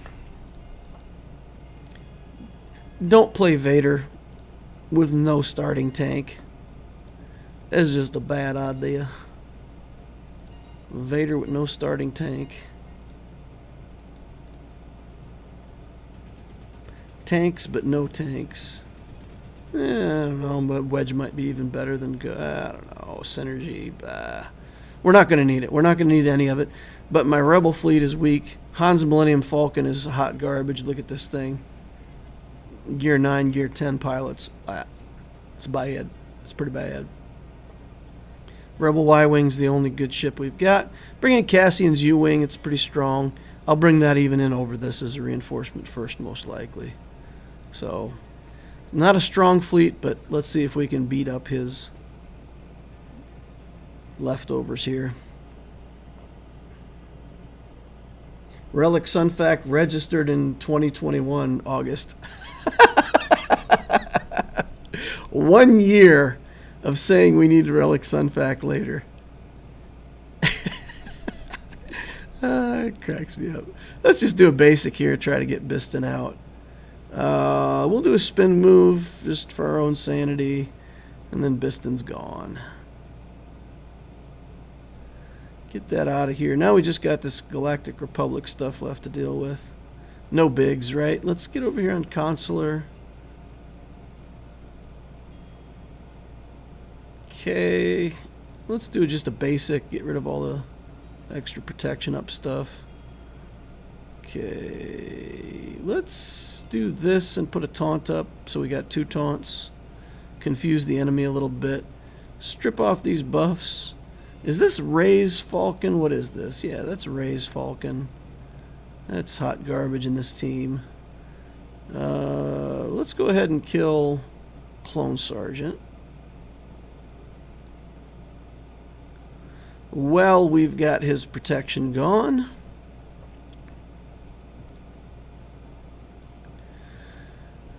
Oh my, the damages. We're not even going to use that. We're just going to pull an assist. Do basic. Some target locks on people. Spin because it's fun. Alright, what do we got? More resistance ships? Is that like resistance X-Wing? I think. Alright, let's bring him in. Or her, I guess. Okay, let's hide this Falcon. Just for fun. Alright, we need to get back to the capital ship so that we can recover our health. Don't kill her. Don't kill her yet. Okay. We want this. Look at that, guys. That's a banner. That's 1 banner. 1 banner salvaged. Oh, nice. Alright, cleared fleet. 1133. He's going to have his work cut out for him.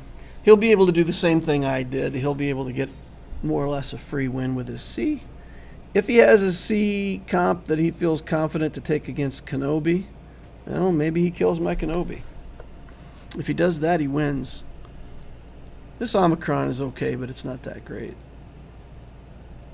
It's okay.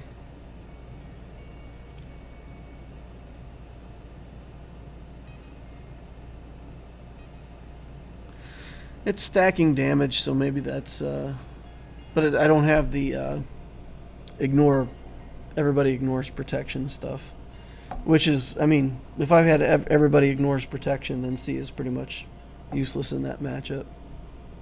So we'll see. We'll see what he can pull out.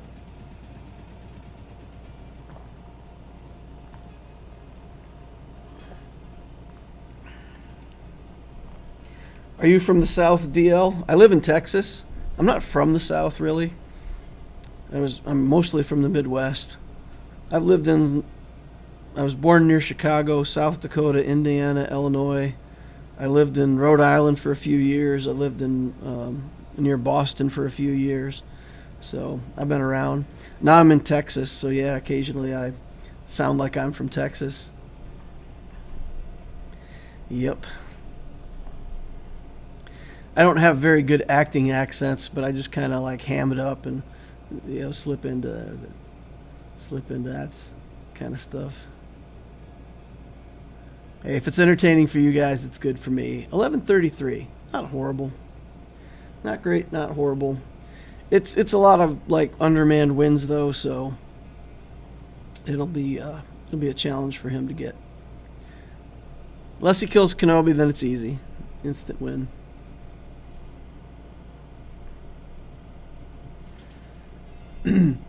Tasman, if you're in the Discord, I can share an excellent guide for the stats you'd want to achieve for clones and shock for Cam. Okay, he asked if I was going to document the journey in modding the clone troopers for the Cam mission. Yeah, I mean, at the point where I do the Cam mission for the first time, for sure I'll document all that stuff and I'll share it with you guys. You know, just like we documented getting the Geos ready and all that stuff. And I'll try to get those landmarks in my updates for sure. Basically, if we play it anytime soon, it's going to be every best mod in my Obtisio account needed for clones. Loquitur's got plenty of... I mean, once I get the clones on Loquitur, we've got good enough mods. If Bats is still in the channel... Yeah, exactly. I'll help you with Cam DL. Perfect. I was just going to say, Bats, you'll help me with that when it comes time. Yeah, absolutely. Yeah, we'll work together on that. We'll do another one of our little collaboration videos, and I'll get in there with Bats, and we'll do mods and do the Cam mission together. Entertain y'all. I didn't see his roster. What's his GL look like? Oh, you want to see my opponent's GL? It's a C. It's no big a deal. Relic 7, not Relic 8, which is really relevant in the JMK matchup. But oh, he's missing a tooth. Oh man. Yikes. See, he's missing a tooth. Missing a health mod down here. That's gotta hurt.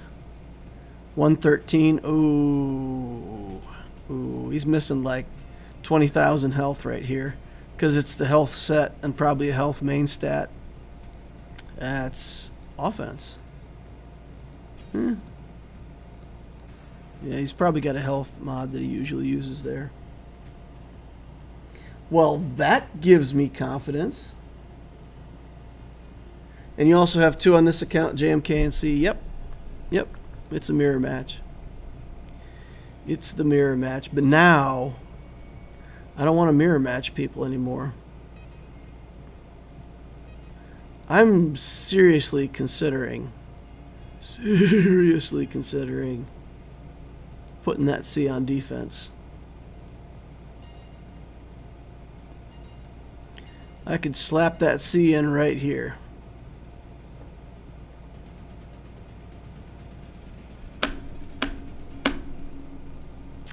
I could put that C in right here. Put him in with a bunch of Sith. Boosted by Talon.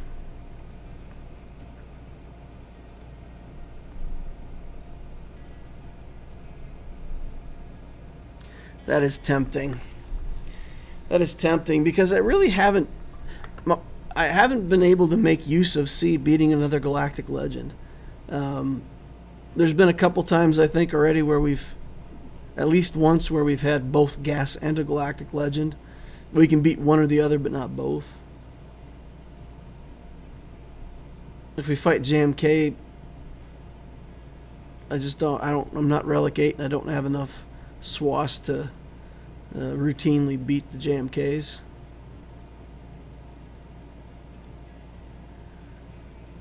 And if I block in front of ships,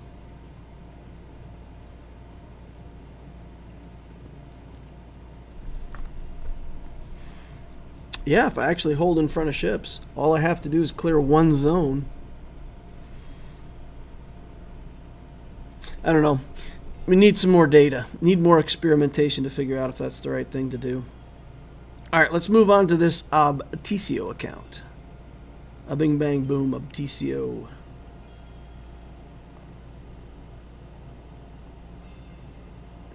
Quality matchmaking.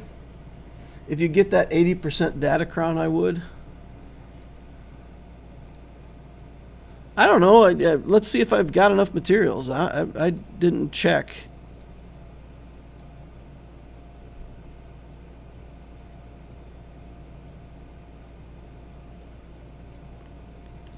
Okay.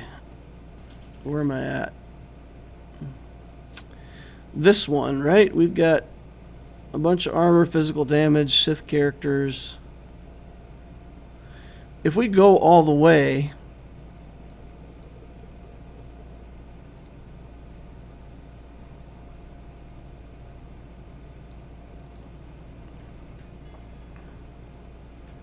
so Sith Eternal, 20% ultimate charge for each other Sith ally. So you're saying if I can get to this one, put him on defense, and just let him insta-ult people.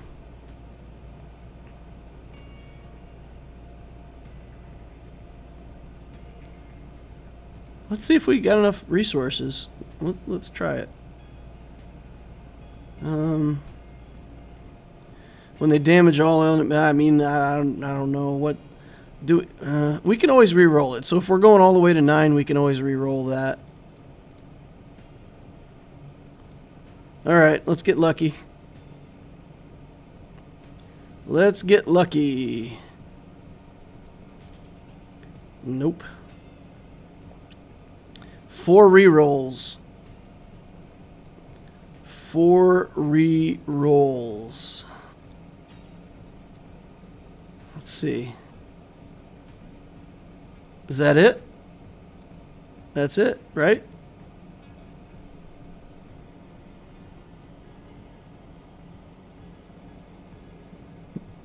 That's it. How far did you go in Conquest with Apticio? Box 5. We got box 5. Okay, confirm.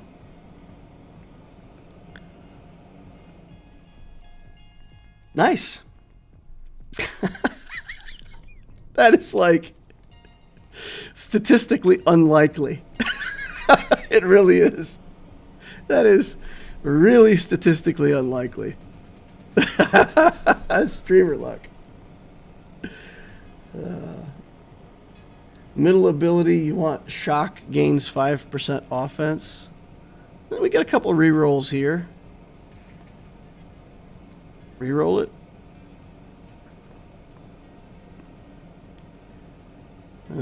Tenacity up. At the start of their first turn, they gain. This is better than what I've got right now. And this this Datacron had defense on it. Do we want offense? Does offense help? Select the middle one, you say? Yeah.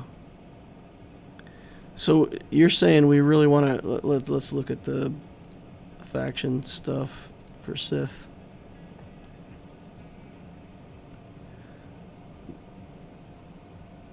The shock one? 5% offense?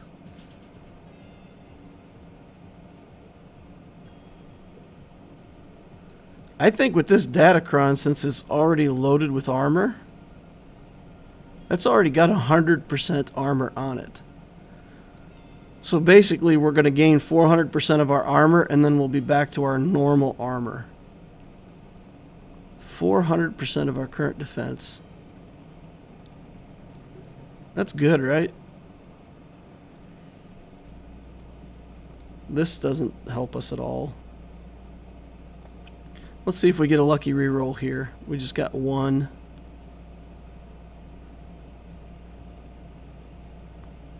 % max health.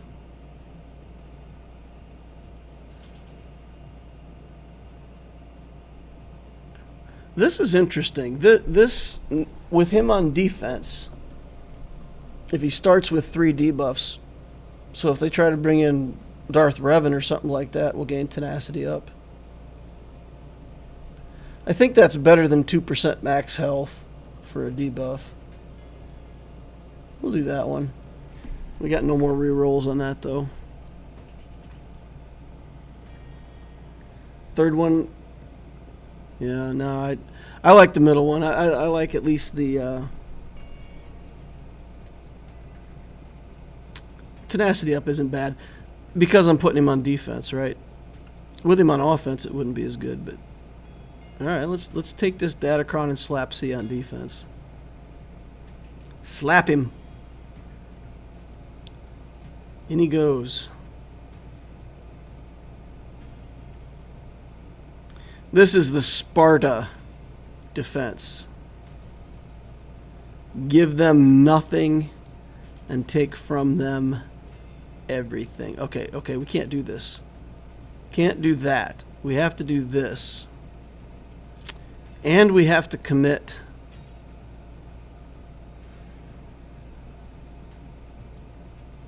Can't do that either. Holy cow.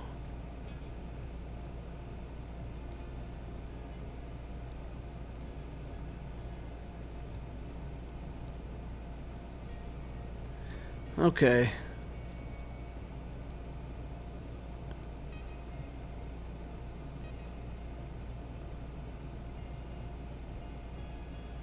I mean, we could make this terrifying, right?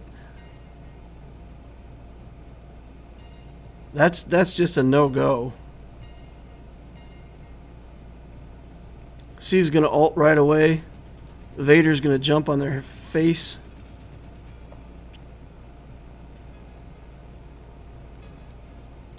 This Datacron.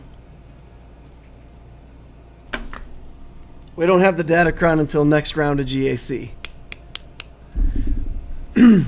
We won't have the Datacron until next round of GAC. We're gonna leave it alone for now. We'll just leave it as it is for now. We'll have that Datacron next GAC. And I may put a Relic 5 on Darth Maul just for funsies, so that he can participate with the Datacron. Let me think about that. That's probably a waste, right?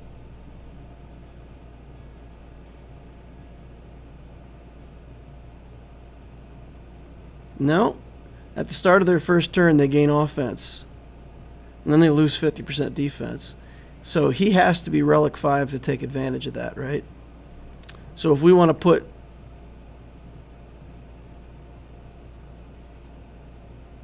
If we want to put Darth Maul in there, he actually has to be Relic 5.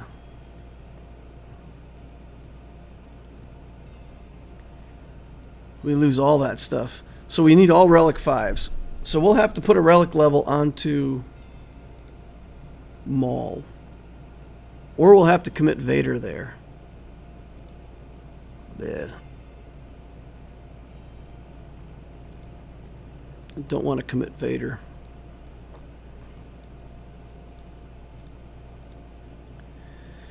So C, Dooku, Sidious, Marauder, Maul would get us there. Yeah, so we just slap Relic 5 on Maul. That ain't a big deal. And they got a defense. And those guys are going to hit so hard. 400% of their defense. Remod. We could remod Maul for all defense. Put defense sets on him. And just run in there and start mashing stuff. Oh, goodness. I like that idea. Thanks for the inspiration, Mr. Bats. I don't know that I would have just gone for that Datacron if you hadn't said something. So thanks for the prompt.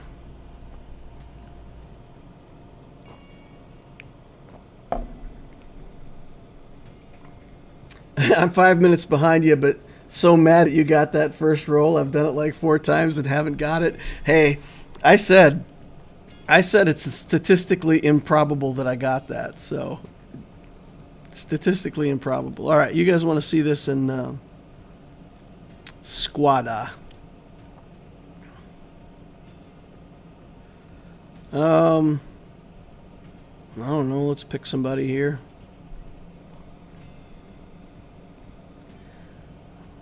Clear that squad. Do him, Vader. Give me all the Sith. This is a good one. This is a good one. Palpatine or Sidious? Palpatine's probably better, but I'm going to put Sidious in there just for funsies.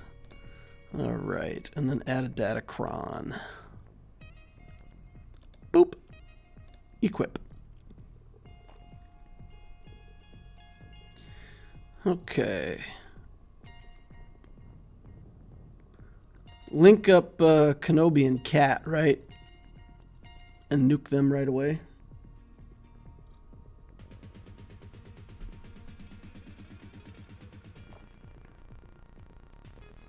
Just because you call out your BS doesn't mean it's not still BS.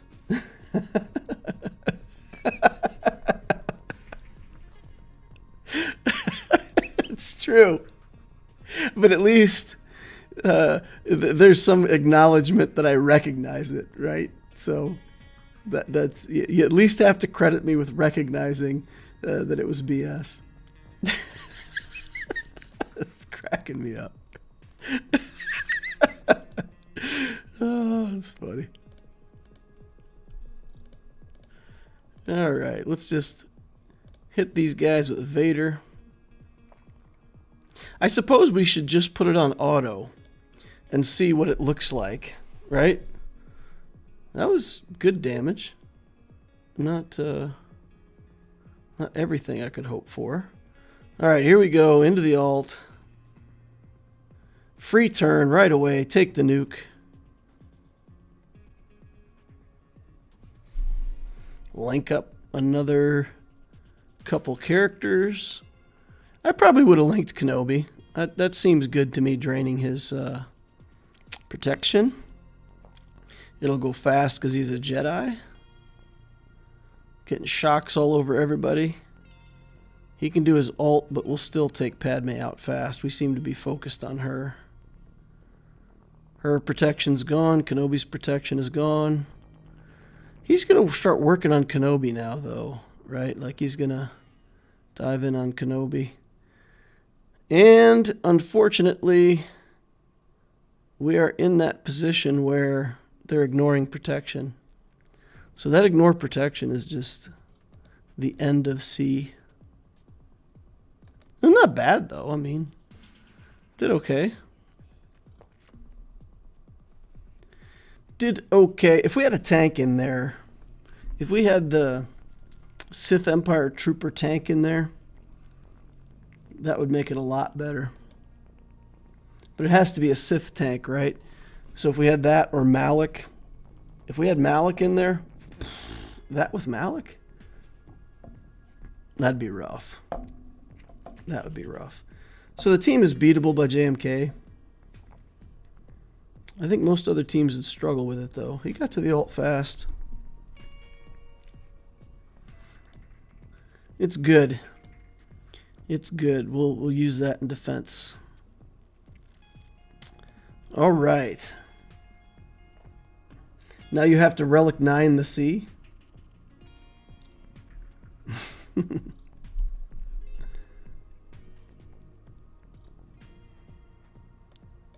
I could see Relic 8ing him.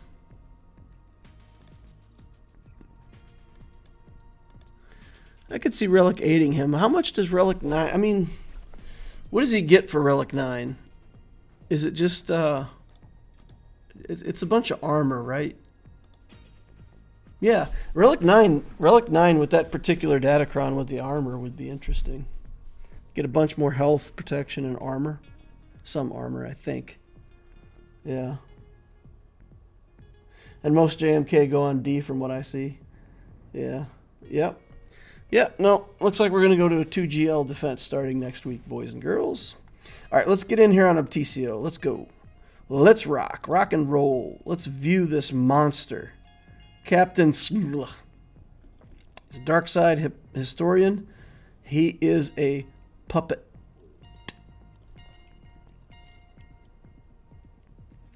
Number 709 in arenas. 5.7 million. So this is somebody who's playing casually. They're relicing characters. They're building teams, but they don't build GLs. And I don't understand why someone would spend this much time, effort, and energy on an account and not build a GL. It always frustrates me, and I know people have their arguments for why they don't build a GL. It's boring, it's too much long, waiting for the payout, whatever it is. But GLs are how the game is played, so, just do it. Get in there and do it. Both Revans into Malak. We got Vader, Bosk, Mando, Fives. Got full clones. No gas. So Shakti and the clones. No gas. Mando. Is he going for... Executor? Piet's in here. I guess he's going for Executor. He's got Death Trooper, Dengar, Marauder. It's a bunch of stuff.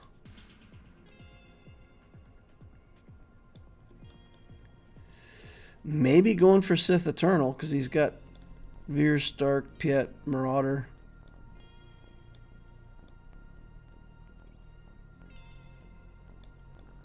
Yeah, maybe he is going for his first GL.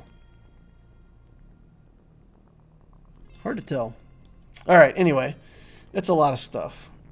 It's a lot of stuff that he has. Let's do a quick mod check, just because I expect it to be kind of funny. 248 fastest character with a speed set. Zoinks. 244 with a speed set. Okay, so no characters over 250 speed. That helps. All right, let's see it. What do we have? What do we have on defense against us here? Revan team with Relic Revan. The clone team with no ARC Trooper. Interesting. What do we got for that clone team? Full Relic Bounty Hunters. Full Relic Empire. We can Trooper this.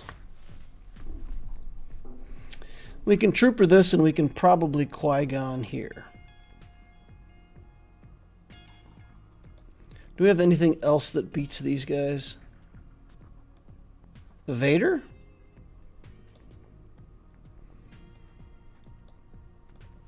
Are they slow enough that we can Vader, Emperor, Mara Jade and beat that team?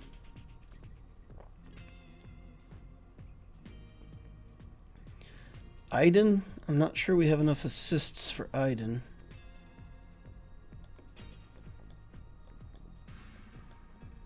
Wampa's not a big enough boy yet.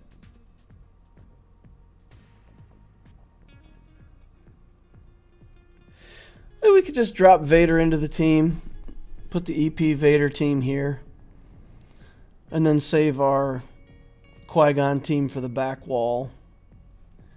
We can't beat 4 full relic teams or 4 teams with this many relics. I don't think.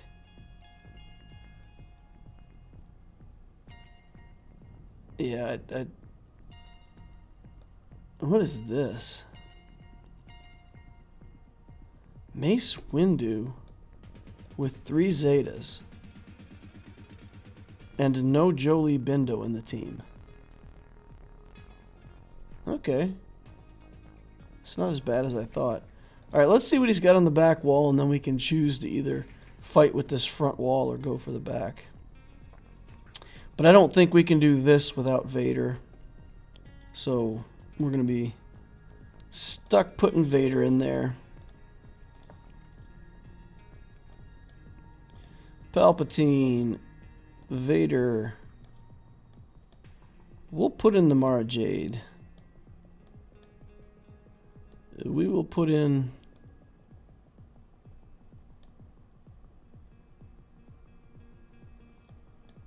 Who else will we put in? I could put... We could put Gideon here.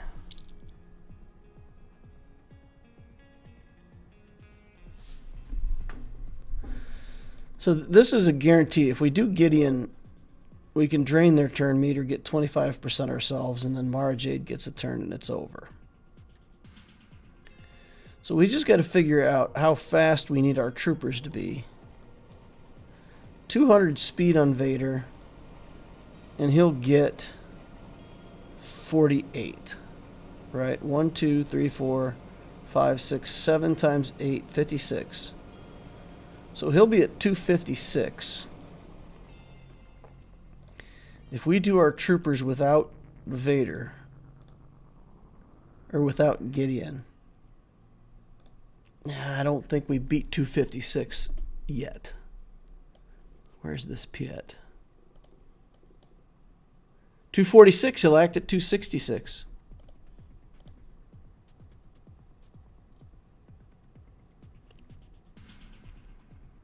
Okay. 266. And he's at 255.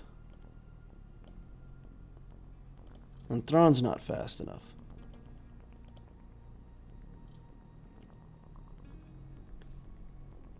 We can beat this team without Gideon. Whoo, it's dicey though.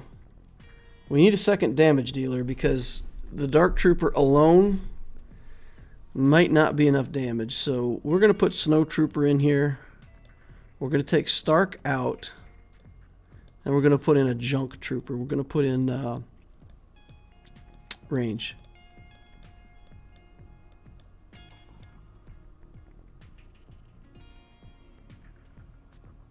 All right. And then Veers has to be fast enough to link up. I think he is. 207. 30% on 207. 20%. 20% on 207 is 227.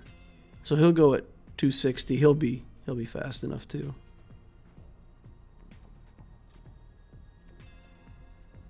This should do it. And Thrawn's the weakest link. So we kill Thrawn first, then Palpatine, then Vader. Whew.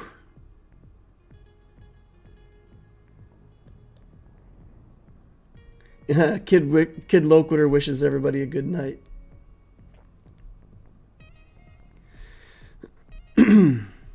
All right.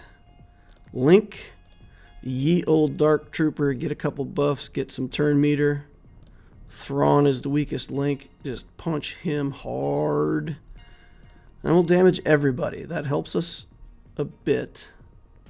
Mass assist on Palpatine. Get him out of here. Now we've got a second. We've got just a second. Dark Trooper has lost 2 stacks from counterattacks. This is not ideal.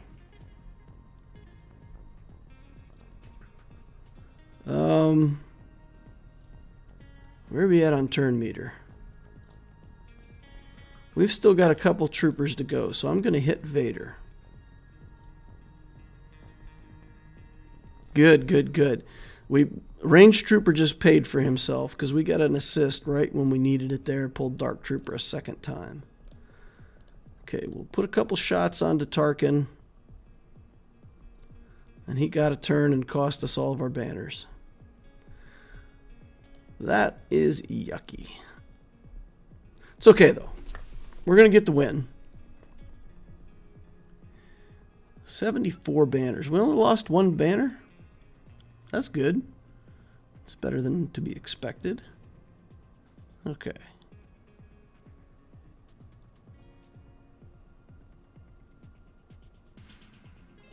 All right, so let's do this one next. Do an Empire team. Do these 3. Marge 8 in here. Thrawn, I think Thrawn is like... Yeah, we got skills on Thrawn. We can kick somebody if we need to.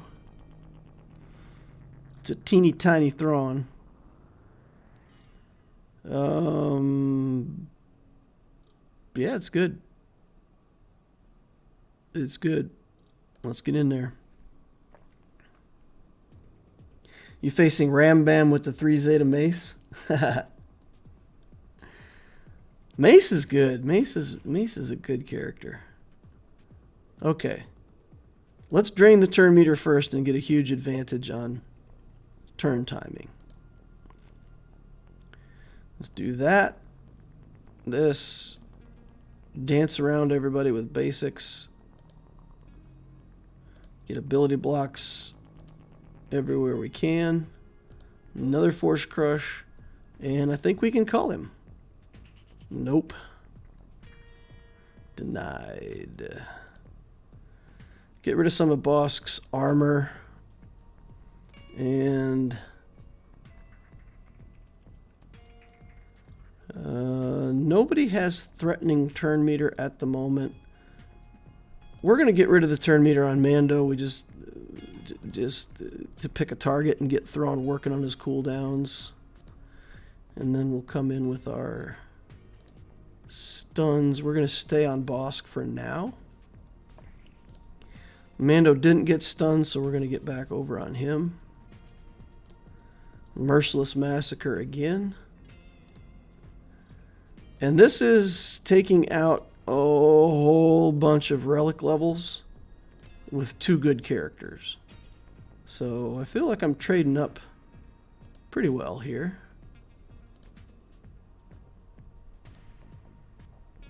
Okay. They're starting to get turn meter back.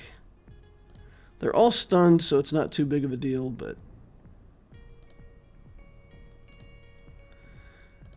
if they get their turns before we get our Mara Jade going again, that's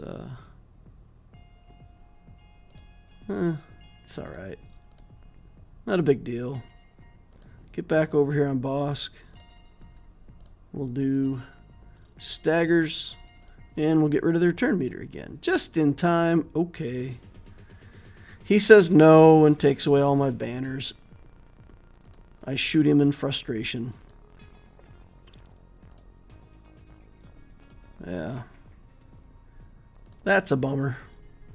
Lost control of the match. It's okay, though. We're going to get the win. That's what counts. Get to see his back wall. Okay, let's call him. Get some debuffs right back on him again. Try to get an ability block. Nope. And that gives him Bounty Hunter's Resolve back again, which is awful for us. Drain his turn meter because we can. Let's get Bosk out of here.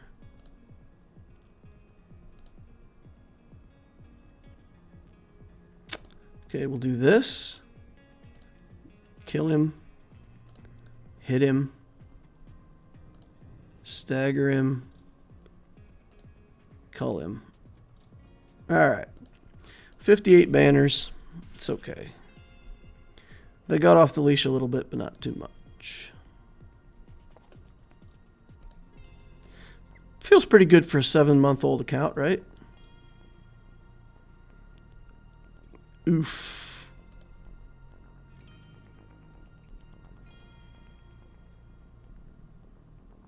Qui-Gon can kill this.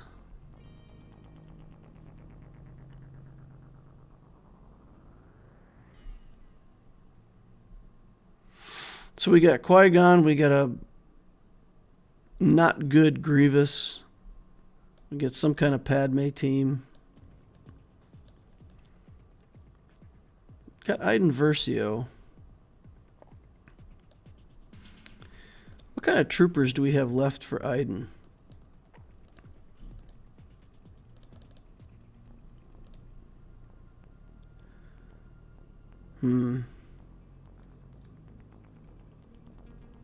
Is that good enough? Hux is a problem for us, right? We can potentially stun him, get to Hux. We gotta kill Hux because Hux stops all of our turn meter stuff, right? This probably is not a good matchup. I mean, I can kill that with Qui-Gon, I think. The question is, can we kill this front wall? So if we took Qui-Gon in here, what do we have left for Revan? We got Wampa. We got a Gear 11 Wampa we can mess around with. I don't know. What do you think about Wampa on that back wall against the First Order team?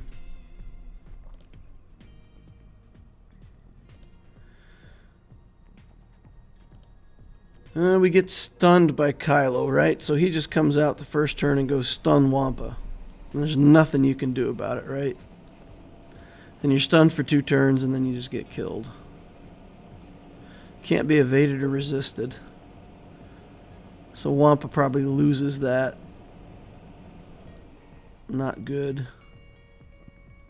Wampa loses this because of bonus protection mechanics, and this because of Rex. 0 good matchups for Wampa.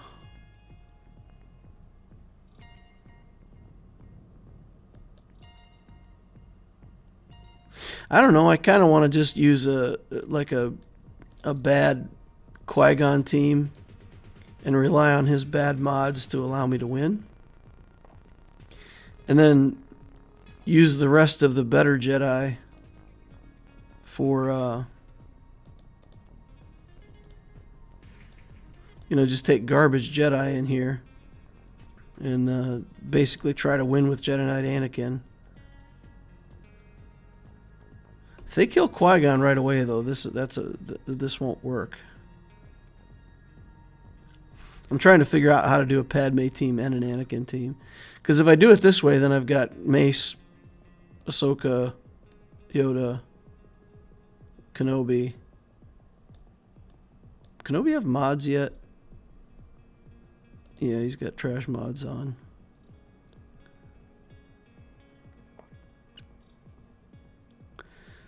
What do you think, guys? Swing with this? I think we could put Yoda in here. Or we could do that.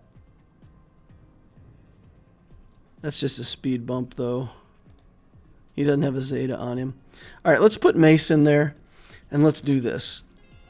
Kind of garbage Jedi, but Mace will be a roadblock, and they can't kill him because Qui-Gon. So let's see. See if we can get this done. And if we don't, then we'll take Padme in against the back wall and clear that out and call it a GAC. Okay.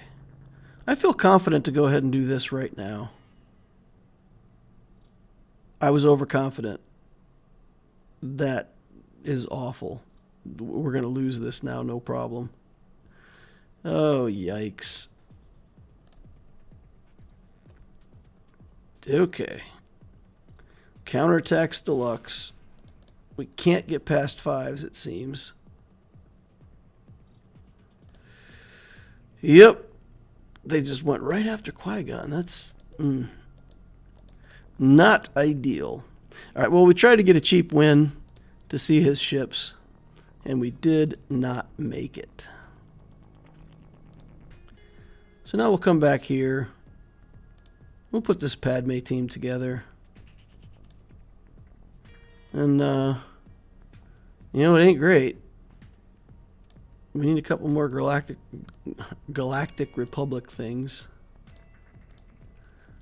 That's pretty awful. Do we have any mods on these guys? Nope. I think we have mods on Wrecker, though, oddly enough. No mods on Wrecker, never mind.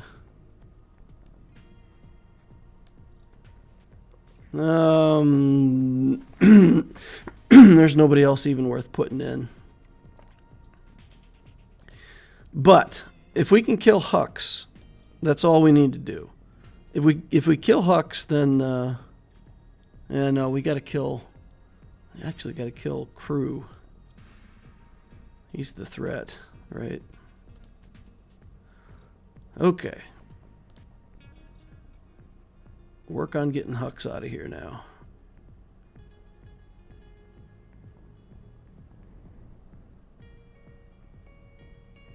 We don't want Kenobi to die quite yet. Let's save Kenobi. Try to get Hux out of here. That's something. Phasma next. Oof. We want to try to kill things where the courage stacks actually matter, because both Kylos ignore courage stacks. So trying to make use of those where we can. Yoda down. Well, I guess I should have brought that Qui-Gon team back here and just taken the easy win. So that's not great. Clear the taunt off. Got to try to clear the taunt off of Kylo here as well. We got it off. All right. Back on Phasma. I don't think we have I don't think we have enough damage to deal with these other Kylos with Yoda gone. I think that's a loss for us back here too.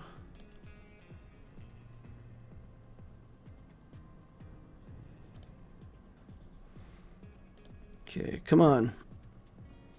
We need to get somebody else dead here.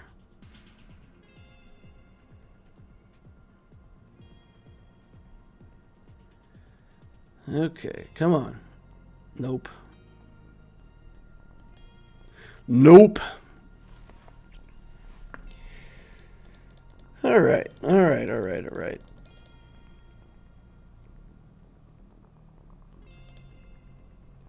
Who else do we have? Let's use Iden. Now that we got rid of Hux, Iden isn't completely nerfed. Let's see what we can do here. Got to take the first shot on him because he's got taunt. That's fine.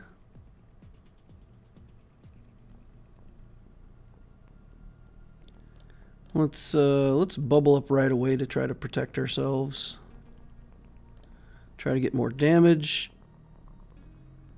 And I'm not going to taunt right now. Okay. There we go.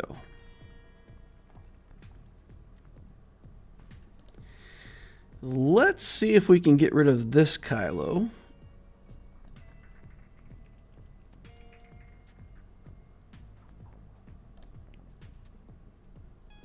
Now I will taunt. Huh. Need more damages.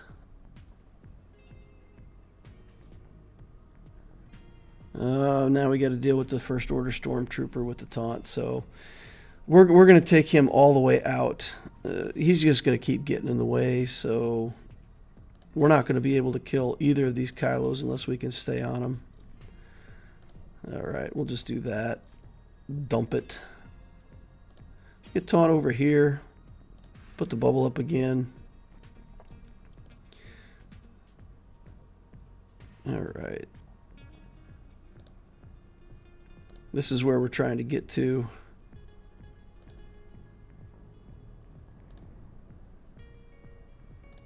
Power up. Just need one more big damage dealer on this team. I think we really needed Snow for that other matchup. I don't think we could have done it without him. Having the Snowtrooper here would have helped, but I don't believe I could have saved him and still got that matchup. Because even with the team that I pulled, they still had turns, you know. And if we hadn't killed Vader that turn that we killed him, that would have been a loss for us. So, yeah, no, I think we did as best we could this time around. This will win if we can keep it going long enough. Stark. Bubble up, troopers. Okay. Well, let's go ahead and taunt with both of these guys right now.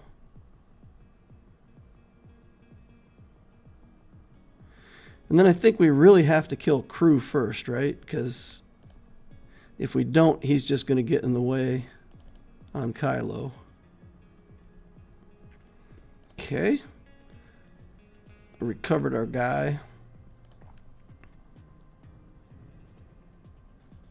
Oh, no stun. That's inconvenient. We don't want to trigger a counterattack, so we're going to do that. And then we're going to taunt to try to keep our trooper alive over here. We'll get the bubble next, so now we don't care if he dies. Select, auto, sit back, relax, and enjoy the show with Iden.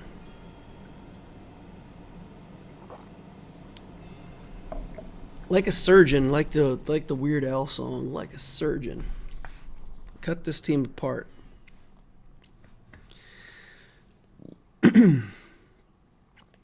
Wasn't easy. Lost a trooper in the making of this victory. Yeah, once we got Hux out of there, that works. Man, I look at this and I just feel like I want to build like 15 relic troopers. Just every trooper in the game goes straight to relics. That's going to be all we get. We got some 501. We got some Levi's up there. Some 501s. Yeah, I think he's still got enough stuff to beat me, and if he plays, then, you know, it's what it is. It's what it is. Alrighty, guys.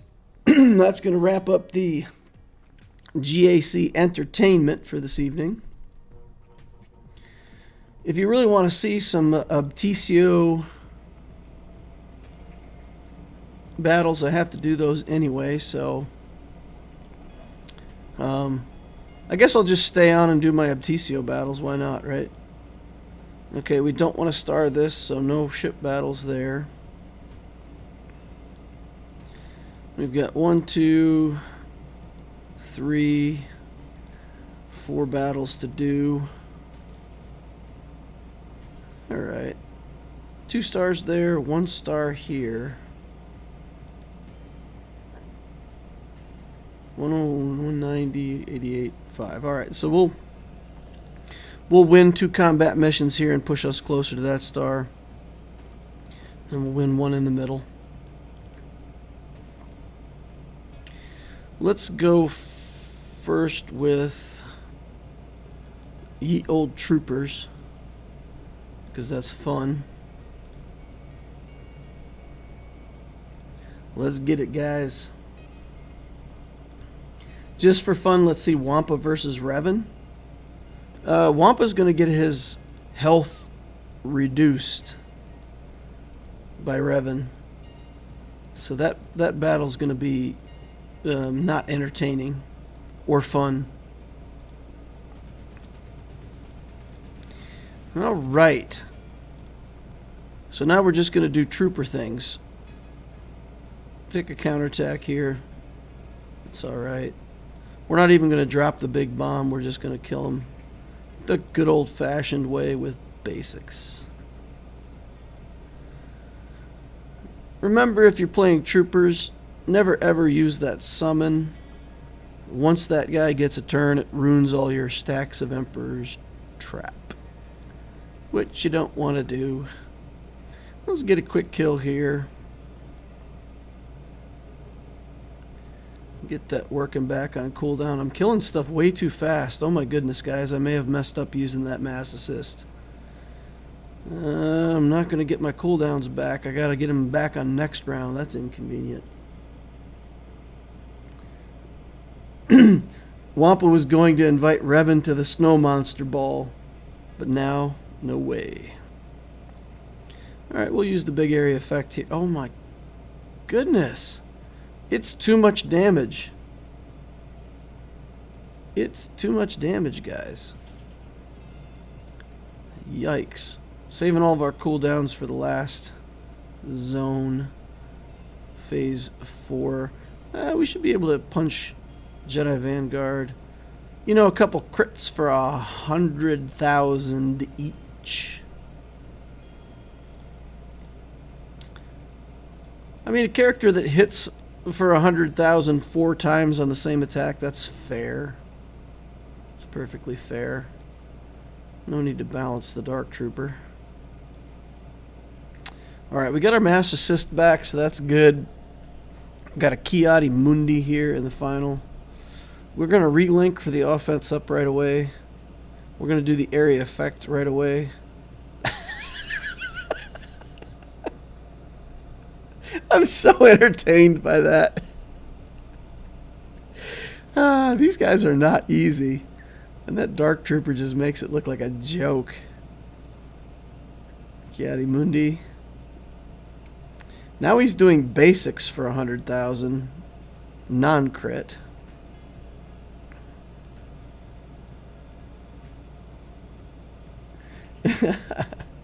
Imperial Troopers are just the most fun to play in the game. I'm really regretting not building them, says just another consumer, but so many other things to finish. They are fun. I mean, it just feels so dominant.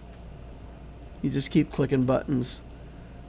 We took a couple counterattacks, but I don't think any enemy ever took a turn.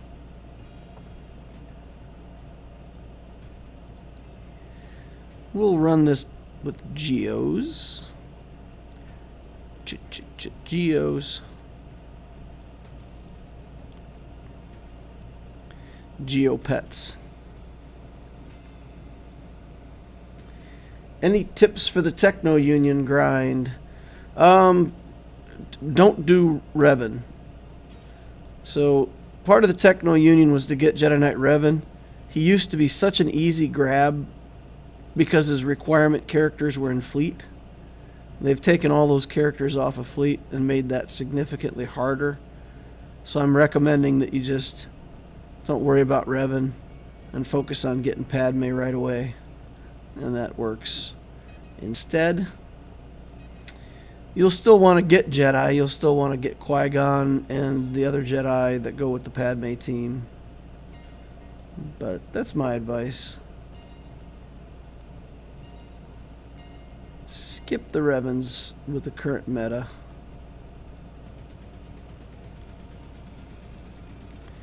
And then go Techno Union and consider going straight into Profundity. Professional fun song. Profundity. Alright. Geo's doing Geo things. Tempting to just give up on JTR for now and build them instead if I have to farm them. Even if I have to farm them. I mean, Dark is obviously fun, but you can still build troopers even without Dark. And if you only have to farm Piet, you can get Snow Trooper out of the shop, Stark, Veers, Gideon out of Cantina. So it's, I mean, honestly, you can build a good trooper team with one farm. Gideon. One farm, 2 Zetas, and some shop characters. So, I mean, it does take gear. You don't, I mean, it's not just for free, right? You still have to take your gear and put it on them. But yeah, it's a pretty easy team to support. Not hard to afford. Especially knowing you really only have to relic one character. You got to get Piet high enough that he's fast enough. And you got to have one relic damage dealer to just mow things down. Snow Trooper can serve that role for a long time until you're willing to farm Dark Trooper. And then once you do farm Dark Trooper, Snow goes right with Iden Versio. No regrets. Zero regretation. Alright, let's ability block here. Let's debuff him. Take a counterattack, but so what? Yeet! Get him damaged. I'm not even damaged enough to need to do my heal yet. Usually on phase 3, somewhere in here, I usually get to do a heal to make sure I'm all healed up for phase 4, but it doesn't look like I'm even going to need that. This guy is like refusing to go down, this Jedi Vanguard. Holy cow. He's got 1 billion hit points. hit points. Bam. Let's just do that. Yeet him out of here. Now we'll do the heal. And get that on cooldown. So we have it for phase 4. I don't need it though. I mean, yeah. At this point, I'm just going to save it. No reason to even heal.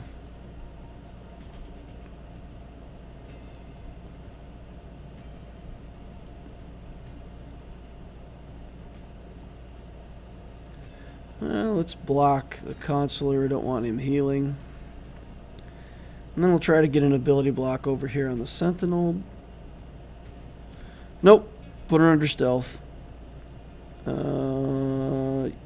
do that. It's fine.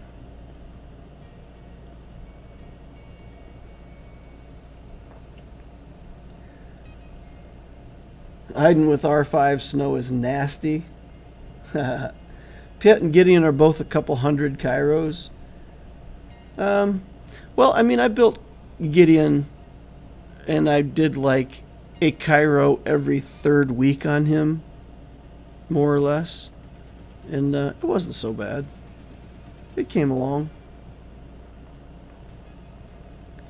Alright. We got 2 of these ARC troopers. And these guys must be ability blocked. Their area effect grenade is devastating. Let's just rub all the buffs off of Ki-Adi Mundi while we can here. Let's try to get one of these ARC troopers dead. He has an area effect, but he already used it, so we can leave him unability blocked for like a couple turns.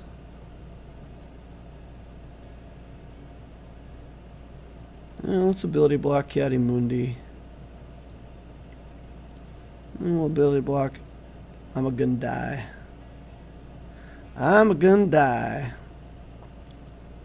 Alright, let's get back on this ARC trooper, get him killed.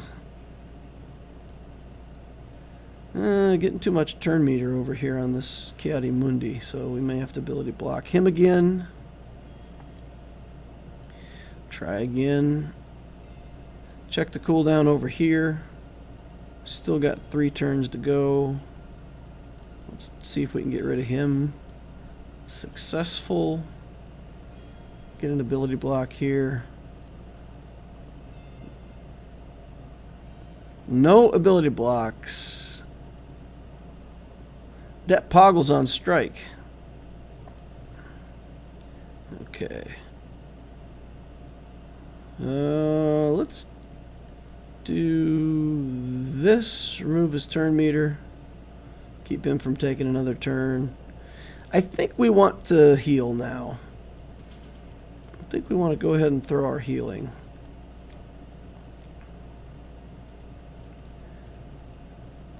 Get some of that protection back.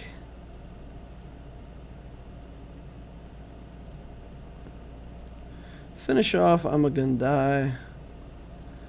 Hit Ki-Adi Mundi. Alright. Healed him up. Not too bad though. At this point we can put it in auto and take a drink. I like I'm a Gun Die's name because he did die.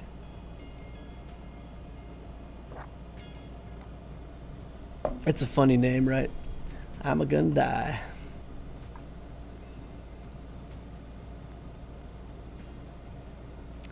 I feel like George Lucas had some pretty imaginative names, and some of them are like directly derived from mythology and things like that, so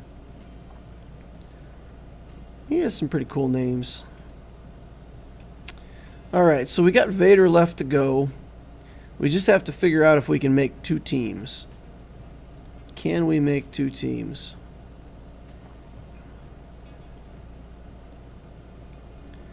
So if we use Vader like this, skip the tank,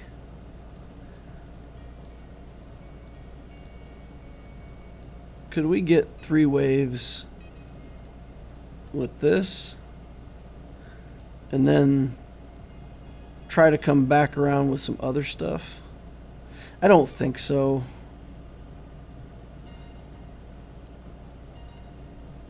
Yeah, we don't have Night Sisters. We don't have Bounty Hunters. The Grievous teams, I don't even think we could clear a wave with Grievous as he is right now. So, alright, we'll just put Kylo unmasked in here. And,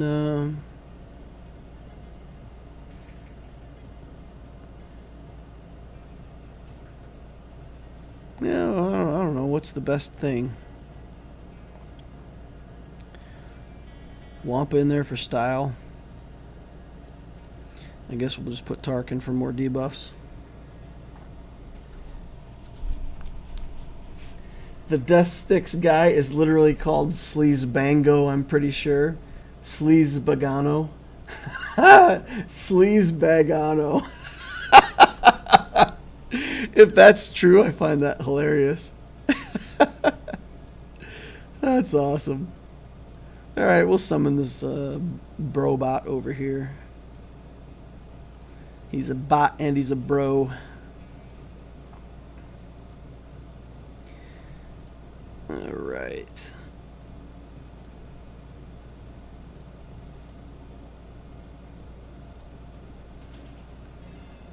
It's fun to bring in Dooku on some of these missions where you have this this ad that you can go put up, because he'll call Dooku to assist on his middle skill all the time. Which is pretty great. Vader making a mockery of this. Let's get an extra turn. We're not even going to burn our Force Crush. Just finish it out with basics. Saving all of our cooldowns for a rainy day.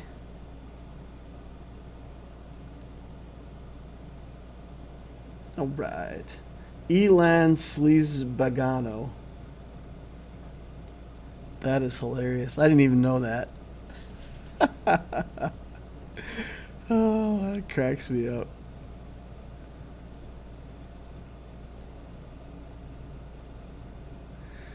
That cracks me up. Yeah. How many of you guys would like to meet George Lucas? Like, if somebody offered you to meet any Star Wars character or anything, would you meet like Harrison Ford or one of the actors that played the characters, or would you want to meet Lucas? Because I think I would want to meet Lucas above and beyond any of the characters or any directors or anything like that. I would love to just talk with George Lucas, because pretty interesting. Pretty interesting life and career. Good parts, bad parts, very human story.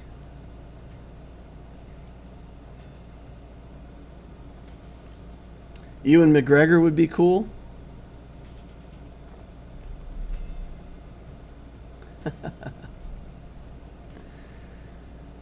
I think I said this before on the stream, but my wife actually met Liam Neeson. He was doing research for a role, and part of his research was where my wife worked at the time. So she worked with him, you know, pulling records and helping him do the research. Got a picture of them together, and he is like super tall, and my wife is like super short. So in the photo, she comes up to like his belt buckle. It's pretty funny.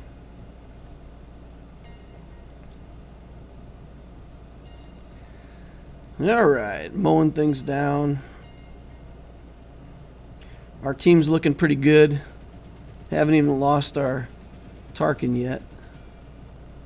And Vader just keeps doing merciless massacres and going crazy. You'll notice that I do all the basics when I'm under Merciless Massacre. That allows me to use the Force Crush to get free turns and to sometimes use the Culling Blade to get free turns. And it's just about getting another instance of Merciless Massacre up over and over and over again. So maximizing the turns. With this team, I usually lose everybody in Phase 4. It's usually just Vader and Kylo Ren unmasked standing at the end. So we'll see if it turns out that way again today. Alright, we'll get a kill there. We'll try to get some turn meter with this. And we'll do that, save a cooldown, finish him up and go into the final wave. No, that's alright, giving Vader another turn. Fine by me. Anyone but Harrison, he could not care less for Star Wars. I think it'd be disappointing meeting if you wanted to talk about Star Wars. James Earl Jones? Yeah, interesting. Tasman says, I love Mark Hamill. Mark seems like a fun guy. He does. Man, if you've ever seen like some of the like the stuff that he does for, you know, the question and answer boards at the conventions and stuff like that, he is downright hilarious. He's like doing imitations of Harrison Ford and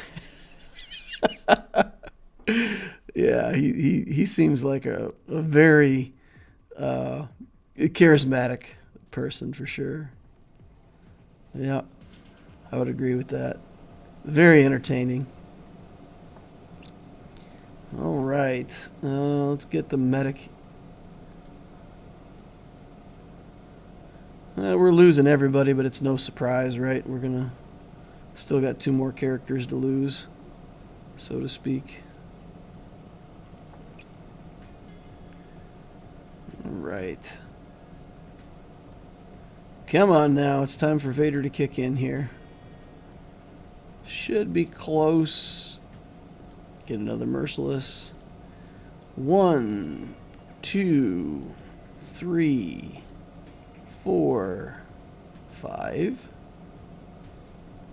6. Force Crush, and unfortunately we can't do a Culling Blade on anybody to get us back around to another Merciless.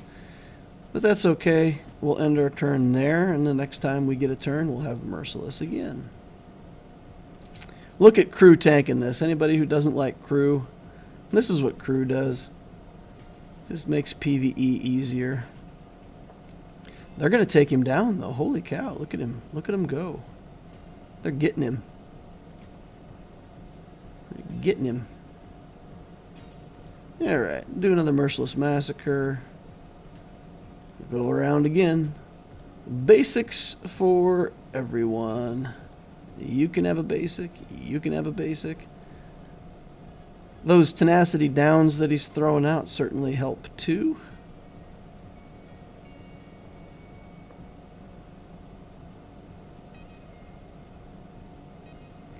Yep, there goes our snow mower.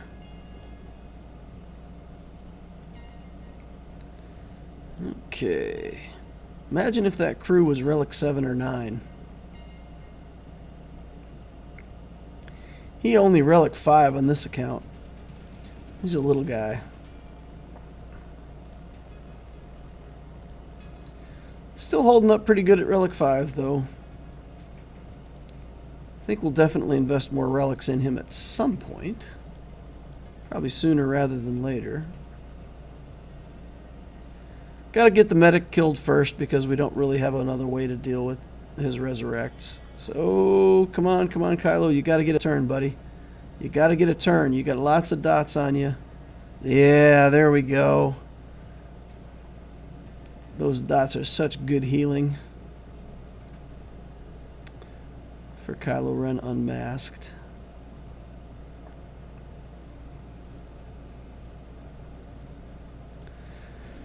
Still 60 viewers watching, guys. That's interesting. I wouldn't have thought that many people were just going to hang around and watch the territory battles, but I'm glad to have you all here. Appreciate you all. Get a hit down. We're going to try to call. Denied. Not enough. Lots of damage overtimes. Helping my Kylo out.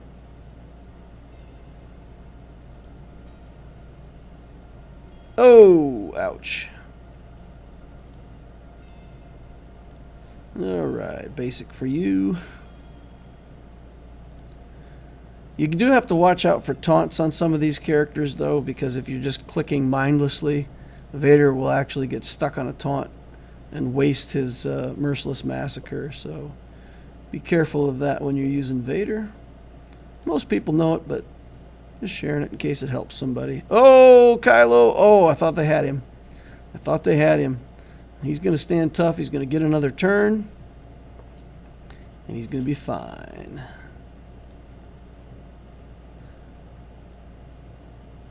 If anybody plays League of Legends, the whole thing with Gangplank eating the oranges and saying he's okay.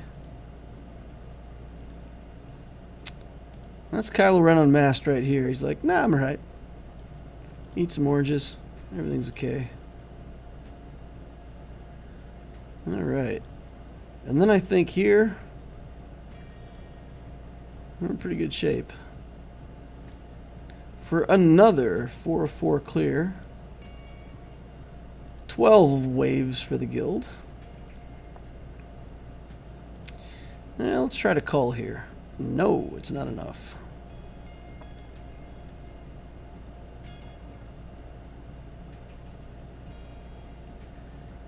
Okay. Luckily, not a lot of armor shreds on the Kylo. That would that kills him pretty good. 2 with 1 hit for the robot. MVP. Vader's jealous. Vader's saying those were my kills. Robot's like, that's nonsense. Or maybe he's just saying beep boop because he's a robot. Yeah, lock you down. A lot less merciless massacre now because we only got 3 guys left. Still try to optimize our use of cooldowns best we can.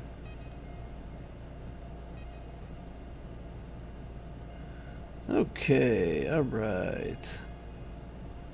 In the home stretch here.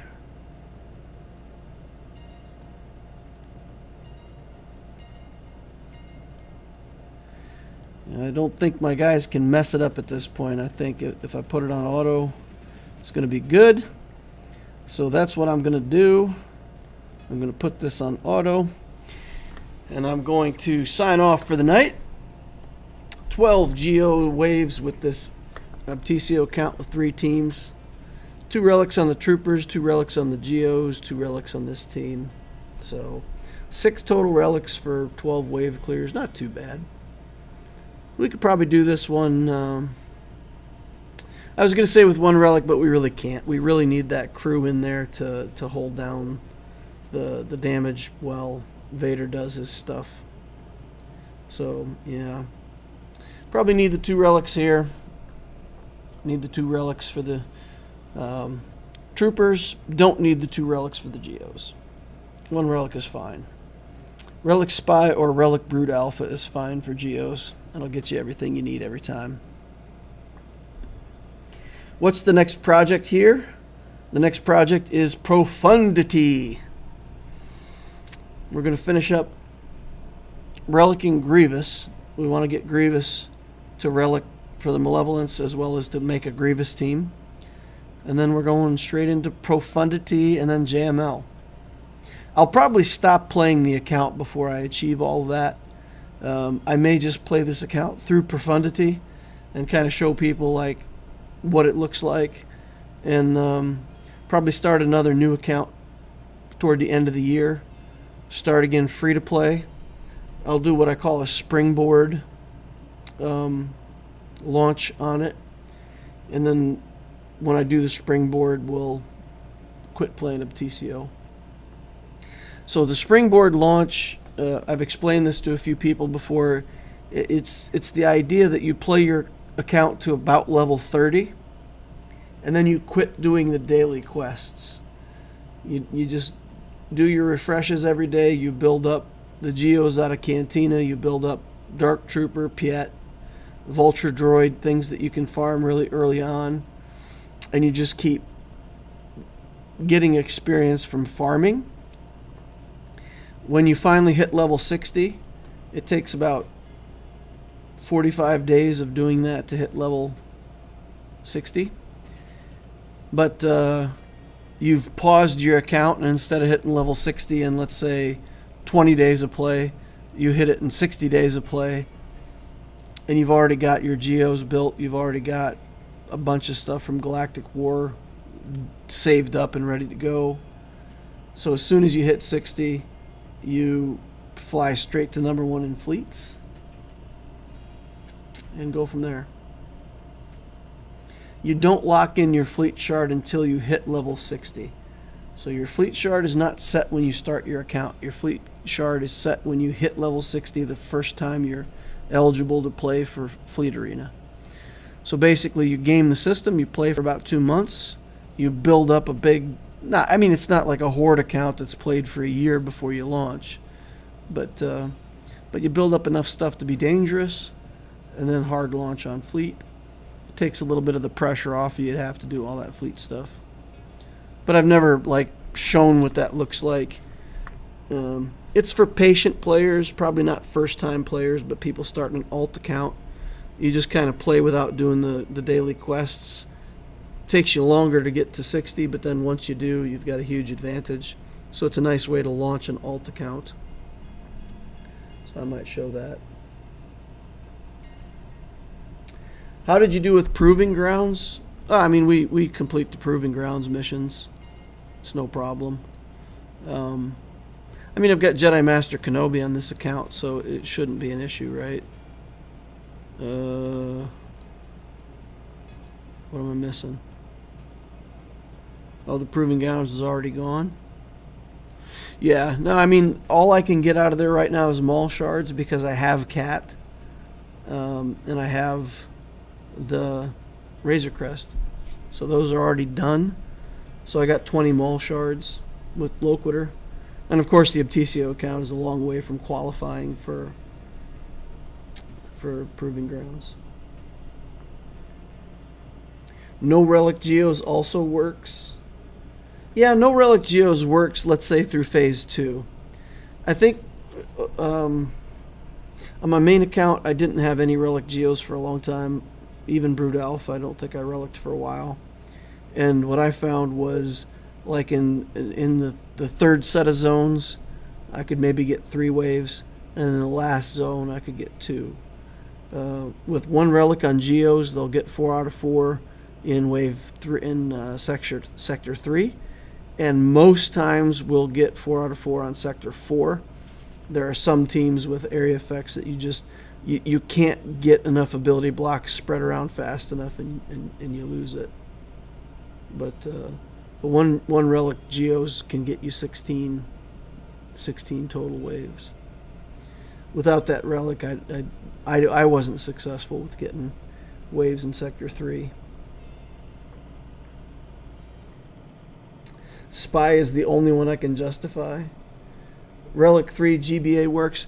If you want to do the special mission, that's the issue with relicking anything but the Brood Alpha.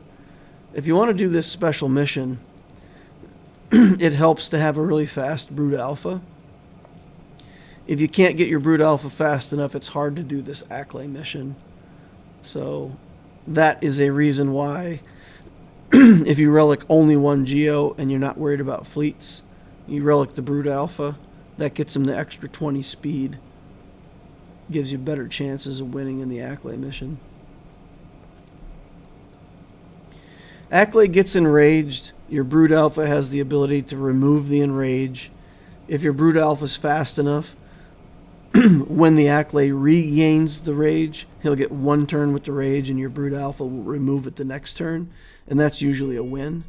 If you can't kill him fast enough, if you don't have enough damage to kill him, and he gets the second enraged, and you're not fast enough and he gets 2 turns, the likelihood that he does the area effect on one of those turns is high. And if he does area effect with one of the rages, then it's over. He'll kill any non-relic Geos. If you got 5 non-relic Geos and you get to that point, he'll stomp them all in one hit. And that's game over. So that's the motivation for why a lot of people, you see the Relic Brute Alpha instead of Pilot. Because in PvE it's better. Alrighty guys, we're going to hang it up there. Thank you all for watching. I appreciate each and every one of you. Hit the like button on the way out if you didn't hit it on the way in. Subscribe, all that stuff. Discord, join us over there. We've got a great Discord, and I hope you guys could come in and check that out. Hope to see you over there. Thank you all for watching, and I will see you in the next Holocron.